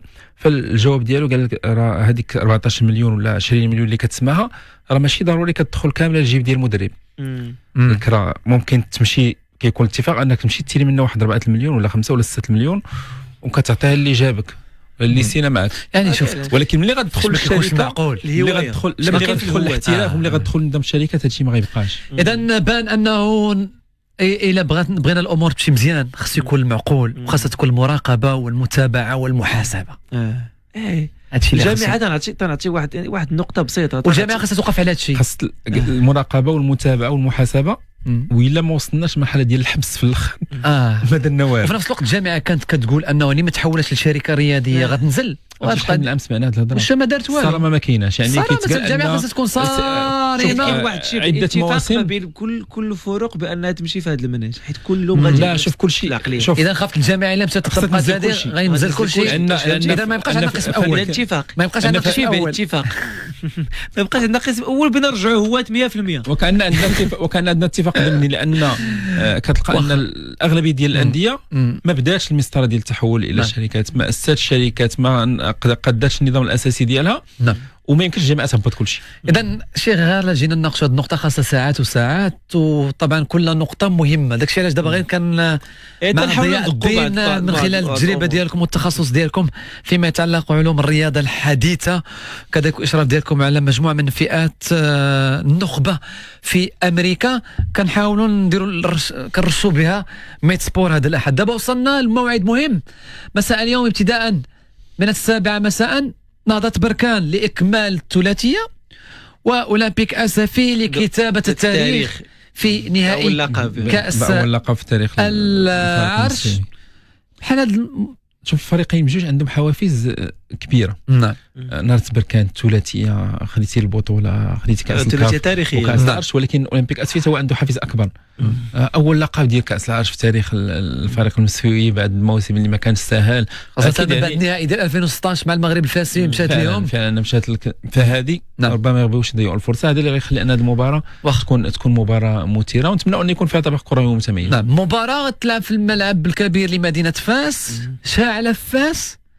كيفاش غادي نتعاملوا مع اللعابه في ظل درجه الحراره؟ واش خاصها تكون عندنا ديك النقطه ديال انه الحكم يكون تشاور مع اللجنه الطبيه باش انه توقف المباراه في 30 دقيقه لو لا تفرضها الفيفا في المباريات دابا صافي. انا بلا ما يتشاور مع اللجنه. هذا هو كان الجواب ديالي اللي كان مفروضه 100%. بالعكس ممكن الحكم عنده صلاحيه عوض توقف واحد، ممكن يكون جوج ولا ثلاثه. نعم. اللعابه كيفاش خاصهم يتعاملوا مع هذه المباراه؟ الجمهور كيفاش خاصو يكون في هذه المباراه؟ عرفت انا هادشي خاصو بزاف ما يتقال، ولكن غادي نحاول دابا كيسمعوا لينا الناس في الطريق. شنو باش نوصيو؟ انا بالنسبه لي يعني هاد الكفين يعني كاين واحد التفاوت بالنسبه للمقومات والبروفيل اللي كاينين والخبره اللي كاينه مثلا عند الناجي البركاني، وكذلك اللاعبين المسويهويين اللي صراحه بينوا على واحد الشراسه، على واحد الرغبه، على واحد القوه، بغا يدخلوا للتاريخ، بغا يكونوا هما اول جيل اللي بغا يكتب التاريخ. يعني بالنسبه لاسفي ما نساوش بركان عنده واحد الدافع قوي، عنده واحد البريباراسيون مونطال قويه، وانا شخصيا تنعرف الجروب اللي تيشتغل معاهم لا بريباراسيون مونطال، يعني من الانديه اللي تحترم التخصصات على الرغم من ان من الانديه القليله اللي عندها التخصص بدنيا لانهم خدوا مباريات القلائل اللي عندها يعني دي ستاف اللي خدامين على هذا الجانب، الجانب النفسي عند الجانب النفسي، على الرغم انه بداك ماشي ذاك المستوى العالي اللي تنعرفوه، ولكن على الاقل عندهم بدايه مزيانه، كاين البدايه موفقه اللي ساعدتهم بزاف حتى من المستوى البدني ولا من مستوى ان يكل بحال هذه النهائيات وهذه المقابلات الكبيره. وشفنا هذا المردوديه خلال هذه السنه. يقدر يكون هذا هو بان حتى في كاس الكاف فعلا، يعني جميع المقابلات النهائيه اللي كان على مستوى عدد المباريات اللي لعبوا اللاعبين ديالهم، انك لعبتي البطوله، لعبتي كاس العرش، ولعبتي ايضا منافسه كاس الكاف، يعني على المستوى التنافسي اللاعبين ديالنا بركان زايدين تنافسيا، ولكن ما ننساوش بان الشغف بعض المرات تيغلب وتيخليك انك تدخل في واحد البتاهه، ويقدر انه يبعثر لك الاوراق التقنيه ديالك اللي انت جاي اللي دابا الكره تخضع للمنطق كما كنعرفوا. دابا عامل الحراره المباريات ديال عامل الحراره مثلا فاز، لان كاين واحد السرقل اللي قوي اللي غادي ياثر على المردود البدني وكذلك حتى التركيز. ما نساوش كاينش. هنا يقدر يكون تفاوت، التركيز تاع النادي البركاني يقدر يكون متفوق على النادي المتفوق لانه غادي يتفاجئ بعوامل اخرى خارجيه اللي هي الطقس والملعب. وشفنا تنقل الجماهير، شفنا هذه الامور هذه محفزه، ولكن الواقع مغاير جدا. علما ان فريقنا بالنسبه مثلا في مباراه ديال كاس الكاف في ظروف بعض المباريات كانت ظروف ديال الحراره صعيبه بزاف. وفي هذه النقطه دي بقى فيا بزاف. حنا باقيين طبعا الجمهور المغربي جمهور عالمي، احب من احب وكريما كريم. طبعا جمهور اللي فين ما مشى كيخلي السميه ديالو، كنبغيو الكره، جمهور كبير بعاداتنا بتقاليدنا بحبنا للوطن لسيدنا طبعا، وكنبغيو دائما نكونوا متواجدين. باقي ما عطيناش للجمهور ما يستحق. دابا تخيل معايا كيفاش انه مباراه اليوم ملعوبه في فاس والجماهير مشات بكري، مقارنه فاش كتمشي لدول اخرى يقدر عارف راسو غادي يمشي حتى لقى 5 ديال الدقائق وغادي يدخل ويلقى بلاصتو. واليوم الحراره الناس ركبات ومزاحمه، وطبعا جمهور كيفاش خصو يتعامل مع المباراه اليوم. مسافه طويله بحكم تنقول يعني لا من جهه بركان ولا من جهه اسفين الجماهير باش تنقلها خاصها واحد المده. رافضون راهم ساكنين حدا التيران وكيمشيو مع 10 الصباح. يعني لا دابا هضرتي بصفه عامه، حنا تنهضروا على النهائي. لا عندنا حتى مشكل على مستوى او المنهجيه ولا الطريقه باش الجمهور كيدخل. مثلا في مباراه ديال كاس العالم للانديه كتلقى الملعب قبل انطلاق مباراه بربع ساعه ولا ثلث ساعه خاوي، كيبدا قبل ما يصفر الحكم بدقيقه كيبان لك كلشي جلس بلاصتو والتيران عمر. واش كاين خاص 4 السوايع قبل الماتش ديال الجمهور يدخل، وممكن يصفر الحكم والجماهير باقا واقفه في الباب. واش كاين كيفكروا مثلا من ناخذوا النموذج الامريكي، واش كيضربوا الحساب الجمهور كيفكروا ليه؟ لا باش نضرب النموذج الامريكي باش نختصروا لان باقي كاين مواضيع كثيره.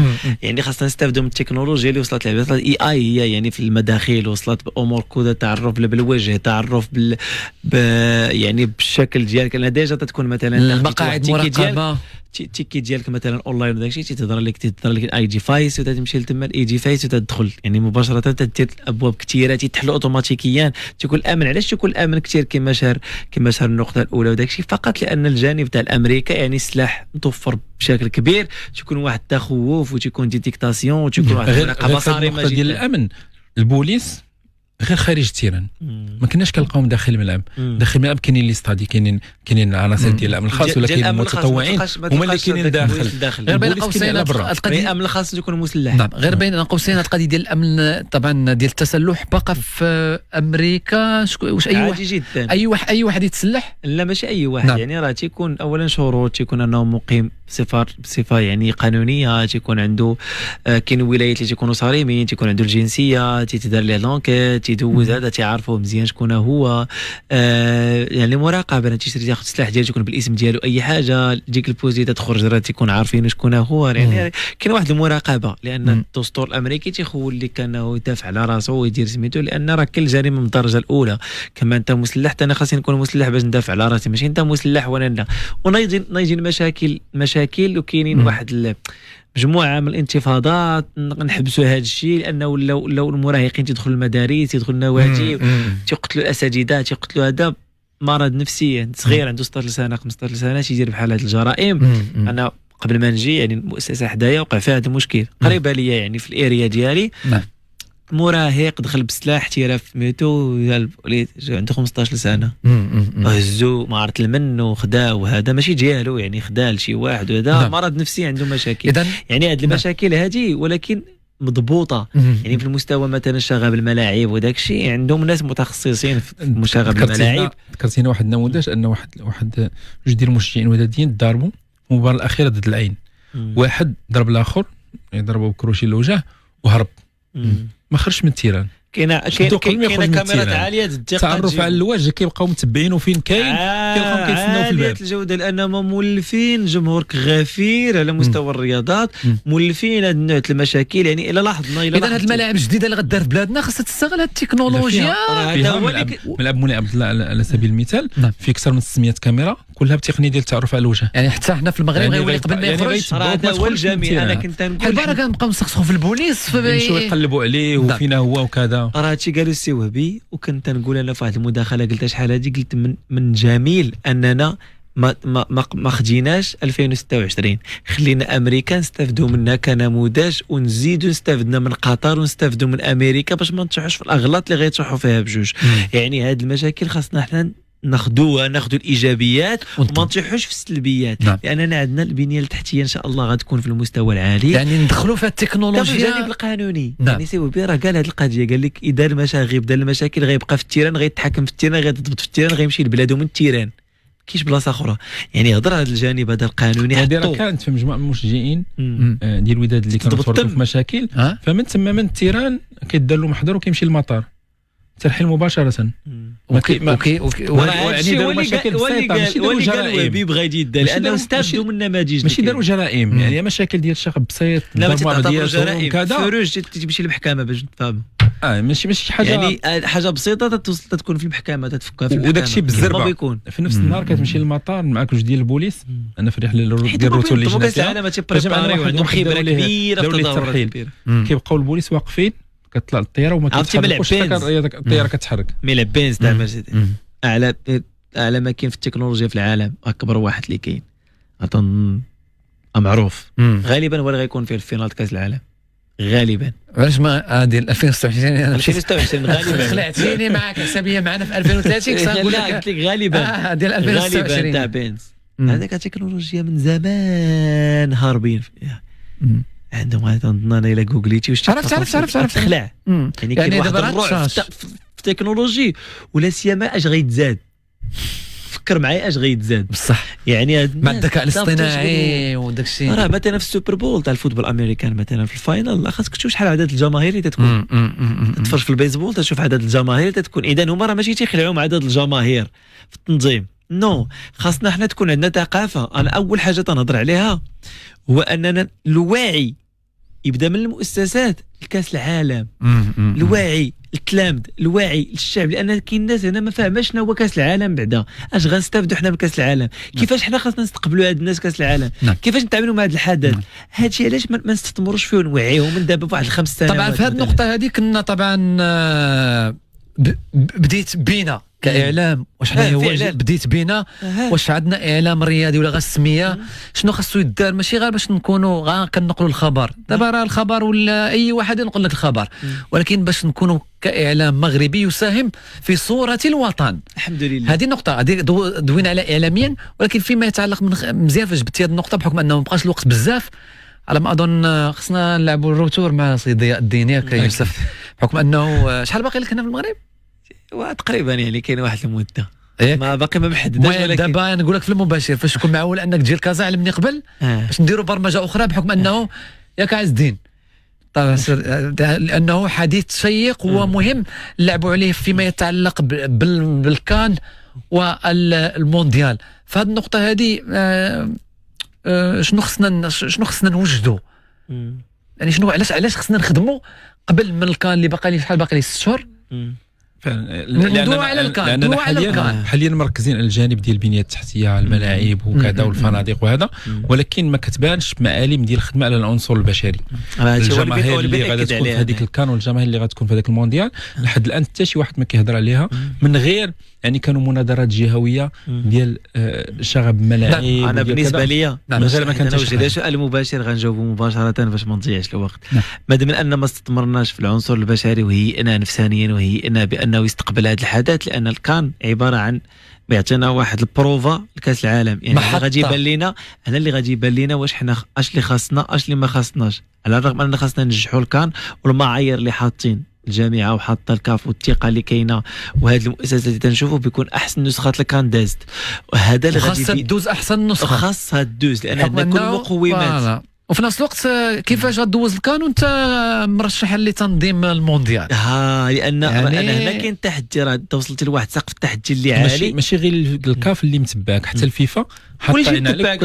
غادي يشوف واش كيفاش غتبان اهل هذه الثقه واهل هذا الشيء، لان ما خاصوش يكون شغب، ما خاصوش يكون مشاكل خارج الملعب، ما خاصوش يكون سرقه، ما خاصوش يكون امن، ما خاصوش يكون تحايل. اذا خنا هنا علاش ما نستثمروش في التوعيه من الان ونستغلوا الكان هو الاولاني، عاد نوعيو. عندنا واحد السنوات اخرى، عندنا واحد 4 سنين ولا او 3 سنين اننا خاصنا نوجدوا فيها. انا بالنسبه لي كمشروع شخصي نبداو من المدارس، نبداو من التلامذ، لا باز ومشيو للثانويات، نمشيو للثانويات، دخلوا للجامعات، ندخلوا الاحياء. علاش تنديروا حنا في الانتخابات وكل شيء سياسي وتنوليو كنهبطوا قراب للتيران المواطن؟ علاش ما نقربوا ليش؟ علاش ما نديروش برامج اللي تكون بشكل يومي تنوعي وعقلتي فاش يكون دوك البرامج مشتركه طبعا. واش دابا ديال الامراض ولا ديال التبرع ولا ديال دابا عمرك سمعتي شي حزب كيدوي على الكان؟ ما كاينش. لا كانوا على المونديال. المفروض ان مسؤوليه ديال الاحزاب، مسؤوليه ديال فاش غتقرب انتخابات جمعيه المجتمع المدني، فاش غتقرب انتخابات غيهبطوا عندنا التيران. دابا بغيت نضل عندنا الكان، خصو يهبطوا عندنا التيران. الانتخابات اللي فاتت اللي كنا تكلمنا عليها قبل منها، ف 3 4 الاحزاب اللي هضرت على الرياضه اصلا ما كنهضرش على الكان ولا على المونديال. 3 الاحزاب اللي عندها جانب تسويقي، عندها الرياضه حاضره في البرامج ديالها. عطينا برنامج خرج لي الميدان. واخا يكون عندك ناس عندك يكون برنامج ولكن على الورق. عندك سيوله، عندك باش توصل، عندك مراكز جهويه ديال الاحزاب قريبه للمواطن، تقدر تقرب ليه الا بغيتي. لا كتحال في الانتخابات، اغلب الانتخابات تكون قريبه للمواطن الا بغات. واخا هادشي مازال خصو الا كنتي تذكرها تستغل هذا وتجي تانفيستي فيهم. خليها دايره فكره هذه ياخذوا علينا من ميد راديو برنامج ميد سبور اكسكلوزيف ميد راديو. لا على العموم كاين بزاف ما يتقال، فهمتي، لدرجه انه حلقتنا اليوم مستمعينا راه عارفين الاسلوب ديالنا كنوجدوا مزيان، ولكن نؤمن بان الحوار كيجر الحوار، بحكم انه وصلنا لواحد المستوى اللي كيطلب ملفات كل نقطه ذكرناها خاصه من النقاط اللي خصها حلقات. على العموم بقاو ديال 6 نقاط بحكم انه ذكرنا سيدات المغرب. الاسبوع المقبل 5 يوليوز غنبداو ونتمنوا ان هذه النسخه تكون انجح من النسخه السابقه، لان الكاف بشهاده رئيس وزير موتسيبي قال بان نسخه كاس افريقيا للامم السيدات في اللي كانت في المغرب النسخه السابقه كانت افضل نسخه في تاريخ كاس افريقيا للامم السيدات، ولو ان بالنسبه للمغاربه كان عندنا حصر على اننا ضيعنا اللقب في مباراه ديال النهايه. نتمنوا ان هذه المره ثانية تكون ثابته ونفوزوا باللقب فيما يتعلق ونكونوا رابحين على مستوى التنظيم وايضا على مستوى التتويج. فيما يتعلق بمقارنه طبعا لا كان منتخب السيدات الامريكي مشاو بعيد، ما كاينش مقارنه. لا ما تقول لنا المقارنه، ولكن في المغرب كاينه طفره. لا كاين طفره يعني في الكره النسويه، وصراحه من ناحيه الاشتغال على الفئات، على مستوى الفئات والمنتخبات، يعني هذا هو اللي تيخدم المستقبل، والسياسه اللي غادي بها الجامعه الوطنيه على جميع المنتخبات وخاصه النسويه، يعني تنفكروا دائما في الخلف. هذا هو اللي ما كانش سابقا. كان سابقا دائما تنفكروا في الفريق الاول، وتنساو بان الفريق الاول واحد النهار خاصو الخلف ديالو، خاصو شباب وخاصو فئات يوصلوا. اشتغلنا على هذه الامور، تنحاولوا نجنيو الثمار. كاين بعض التعثرات، كاين بعض الامور شويه تقنيه، شويه بعض اختيارات في التاطير وكل يعني والاختيارات بالنسبه للمنتخب. الحمد لله تنتمناو الان ما ندام ان كان عندنا في بلادنا مره اخرى، يعني ما نحاولوش اننا نضيعوا اللقب، ما نحاولوا ان اللقب يبقى مغربي على مستوى التنظيم، على مستوى التتويج، على مستوى اللاعبات انهم يكونوا باحسن حله، يبانوا يعطيونا واحد الصوره كبيره على الرياضه ديالنا، يعطيونا واحد التفاؤل. نعم قبلي على بالنسبه للكار كيفاش غادي يكون مع الرجال، يعطينا واحد القوه كما داروا الفئات الاخرى، يعني تاع اقل من 20 سنه وقل من 17 سنه بالنسبه للفتيان. نعم. بغينا نفس الامور تمشي، لان النجاح تجر النجاح، خاصنا نوليو تربيو وليداتنا وتربيو اللاعبين ديالنا كذلك على ثقافه الانتصار والتتويج والبوديوم كما كنقولوا. نعم. بارك علينا من حنا زوينين فقط، لا التاريخ تذكر فقط المتوجين وتذكر فقط البوديوم والمراتب الاولى، وما بقاوش النيه. لا بارك مزيان تكون هي النيه دائما كاينه، ولكن البوديوم هو اللي تعقل عليه التاريخ. كما قال الركراكي، واش بغيتوا الاداء ولا بغيتوا الميداليات؟ حنا بغينا الميداليه، ربحي بواحد الزيرو، فهمتي. راه هو في الكوت ديفوار بقى واحد لينا هنا، فهمتي، خاصه فاش كتجينا اختيارات كتجي من قطر، فهمتي، واحد الطموح عالي، طابلو فيه المربع الذهبي، كتقول لا انا قلتها لهم. لا المربع الذهبي الربيع ما تيتسماش التويج، ما كنتيش في البوديوم من ثلاثه الاولين. انا كنقول لهم زعما ما تعقلش عليك واحد شويه، باقاش غيعقل غير حنا حيت شكون الرابع في 98 الله اعلم، شكون الرابع في 94 هذا هو السؤال اللي تطرح. شكون الثالث غتعقل عليه، شكون الثاني غتعقل عليه، ولكن ما غتعقلش على لا، ولكن غتعقل اكثر على المتوج فعلا، فهمتي. هو غير بحكم انه كمنتخب عربي وافريقي شي حاجه جديده، شي حاجه جديده واللي ما كانش متوقع. في 30 ثانيه الشان في كينيا واوغندا وتنزانيا. 3 أغسطس المقبل غنبداوها بمواجهه انغولا. ويلي انغولا، كينيا، زامبيا. ديال المنتخبات. نعم. كاين تفاوت في المستوى بيناتها، ولكن هي فرصه المنتخب الوطني ديال مواليد 2000 مواليد 2000 نعم. باش يدخل لهذا الاستحقاق هذا، علاش لا انه ينافس على اللقب ويبانوا عناصر اللي ممكن ان يتعز بهم المنتخب الوطني الاول. باقي الوقت بحكم انه ما غيبداو حتى الغشت، باقي الوقت اللي نتكلموا عليهم اكثر، ما بقاش الوقت بزاف، ولكن ضروري نطرح عليك هذا السؤال لانه سؤال مهم لشاب طموح. وشكرا بزاف على انك بارطاجيتي معنا وجيتي عندنا في حلقه اليوم. ولكن هذا هو السؤال جواري، هذا هو السؤال اللي انا باغي منه جواب. نتسلفوا منكم زعما ديال الاخراج دقيقه او دقيقتين. الميساج ديالك للشباب، هذا هو المهم. انا وصل الشباب شنو تقول لهم اليوم؟ ما دمتي انك شاب، ما دام انك عندك واحد الرغبه وعندك واحد كيف ما كان المستوى ديالك الثقافي المادي العادات ديالك التقاليد ديالك، المهم مغربي، شاب مغربي من طنجة للقويره حتى شباب بالعالم الا كانوا كيسمعوا لينا، شنو الميساج ديالك؟ انا بالنسبه لي ما دمنا اننا مغاربه وثقافتنا مغربيه وغنتحدثوا مباشره مع الشباب المغربي. نعم. ما دمتي انك شاب مغربي عارف راسك بانك مميز في العالم، هذه اول نقطه. ثاني نقطة، خاصك تآمن بداك الشيء اللي تتحب وداك الشيء اللي باغي من القلب ديالك، أكيد غادي توصل. ثالث حاجة الانضباط، مثلا نقول لا ديسيبلين، باش أنك توصل لواحد الحاجة وأنك تعاودها وتعاودها وتعاودها تتولي تتقنها، متى تولي تتقنها تتولي تحس بها أكثر، متى تولي تحس بها أكثر تتآمن بها، متى تآمن بها كون على يقين. يعني غادي توصل فيها على الأقل لواحد الجزء يعني ماشي محترم، يعني ماشي من الاول غتوصل لها. لا ما كاينش. حاول قلتي التكرار تولد لك المهاره، حيت الا قلت لك دير هذيك الحاجه كل نهار واحد الوقيته تتولي تتقنها، تولي عاده، انك تبان لك التفاصيل ديالها، تولي عاده متى تولي عاده تنتقل لك نتايا، تتولي واحد الحاجه اللي عاديه جدا انني نمارسها وتنتقنها اكثر، تتولي عندي فيها خبره، تتقرب لي القلب اكثر، بقلبي اكثر تنامن بها. الوغ اني خاصني لا ديسيبلين، الانضباط واهم حاجه، وتامن براسك. وكما قلت مغربي راك متفوق في العالم وعندك واحد المميزات اللي منين غادي تخرج وتلاقى مع ناس بزاف غتحس بداك الاختلاف. كما تنقولوا ما تحقرش راسك بزاف، ثق براسك، ما تقولش انا مغربي وراهي في المغرب. نو كاين بزاف د الحوايج عندك غتكتشفوا من الاحتكاك من تخرج خارج المغرب، او انك تتعرض لواحد التجربه اخرى. وما تنقش بهذا المغرب، راه باقي غادي يوصل لواحد الحاجات. وخليك اما نجحتيش في المغرب اما غتنجحش خارج المغرب.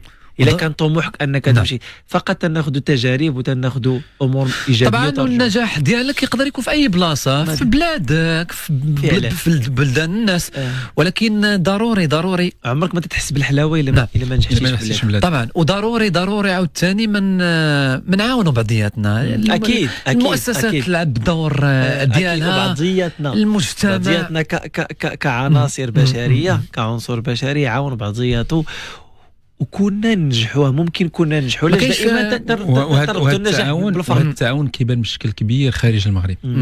ان في كاس العالم للانديه شفنا بزاف ديال المغاربه كيعاونوا بعضياتهم، المغاربه اللي سكنوا جماهير معاهم في ديورهم مجانا، المغاربه اللي عندهم فنادق وكراو المشجعين باسعار رخيصه، المغاربه اللي عندهم مزيان عندهم ريستورات وكانوا كيديروا واحد التخفيض الجماهير المغربيه بشكل خاص. المغاربه دائما فيما مشاو كيبقاو مع بعضياتهم. ما كاينش تحفير في الميريكان؟ لا كاين فين ما مشيتي، هو بنسب مختلفه وطريقه مختلفه. غير ما كتلقاش شي حد اللي غيحبس طريقك. لا هو بالعكس، هو كاين حاجه اللي جميله وانه تحترمك الا كنتي مجتهد، تحترمك، ولا كنتي كاسل تيخلى منك. بعد هذا اون جينيرال تحترمك الا درتي شي حوايج. مثلا حنا مثلا تلقاه مثلا في المغرب مسكين عنده دبلومات عديده، عنده تخصصات كثيره، عنده لغات، تيقول اش دار بهذا الشيء. نو تما تتبان درتي انجاز. نعم كنا فرحانين بزاف في حلقتنا اليوم رفقة ضياء الدين الطشراوي. نذكر انكم استاذ طرشاوي عفوا لا غير دابا انا حيت مشيت العيا والحراره. استاذ وباحث في علوم الرياضه، شكرا لكم على تلبيه الدعوه. شكرا لك على الاستضافه، شكرا لميد راديو اللي صراحه كنتي تعجبني صراحه من شحال هذه. مرحبا. كانوا بعض البرامج اللي كنت نتبعهم وكانوا تعجبوني، وسبحان الله العظيم شاءت الصدف انني نكون هنايا. وبهذه العطله هذه استغل استغليناها وناقشنا معكم نعم. وشاركنا هذه الامور هذه، وكذلك استفدنا وشفنا نذكروا ان حلقتنا اليوم وجدنا هذه لاسبوعين يعني تواصل كاين لمده تواصل، ولكن لمدة سبحان الله أسبوعين. العظيم كتبت في الوقت اللي جات في وقتها. مش عارف ان الامور كتجي في وقتها. قدر، خاصنا نامنوا بالقدر والقدر. شكرا لك. شكرا للمتتبعين بعدا اللي صابرين معنا، وشكرا للزميل، وشكرا للاخراج لا ريجيل يعني صراحه طبعاً. اللي كانت في المستوى. الله يكبر بك. وشكرا لك يعني تبارك الله على التنشيط ديالك، ودائما يعني شوية. تنشعك. لا مزيان تبارك عمرك الله. خرجتي شي برنامج في امريكا؟ نعم شي برنامج في امريكا؟ حضرت التلفزه الامريكيه المغربيه، نعم. كتدير التحليل مع سي طالب وداك الشيء اونلاين نعم. مع سي سمير الحاج اللي عنده التلفزه المغربيه الامريكيه. نعم. شكرا لك يوسف باصور. شكرا لك ايضا، وشكرا لسي عبد الصمد والمستمعين الكرام. شي قال لك عبد الصمد؟ والمشاهد. ساعتين 2 سوايع ومعك. قال لك عبد الصمد. لا الحراره وشويه تاع الرطوبه. جيتي الرطوبه. وليت سميتي عبد الصمد. 2 سوايع. 2 سوايع وانا كنقول لا مرحبا، شو جميع انا كنقول ضياء الدين. كذلك كنشكروا بزاف في اخراج حلقتنا اليوم مع عز الدين شوكلاط، وكذلك مشكور بزاف طبعا في الاخراج والاشراف على المباشر بالصوت والصوره على الصفحات ديالنا عبد الرحيم السابقي. دمتم بخير، بسلام عليكم، الله يعاونكم.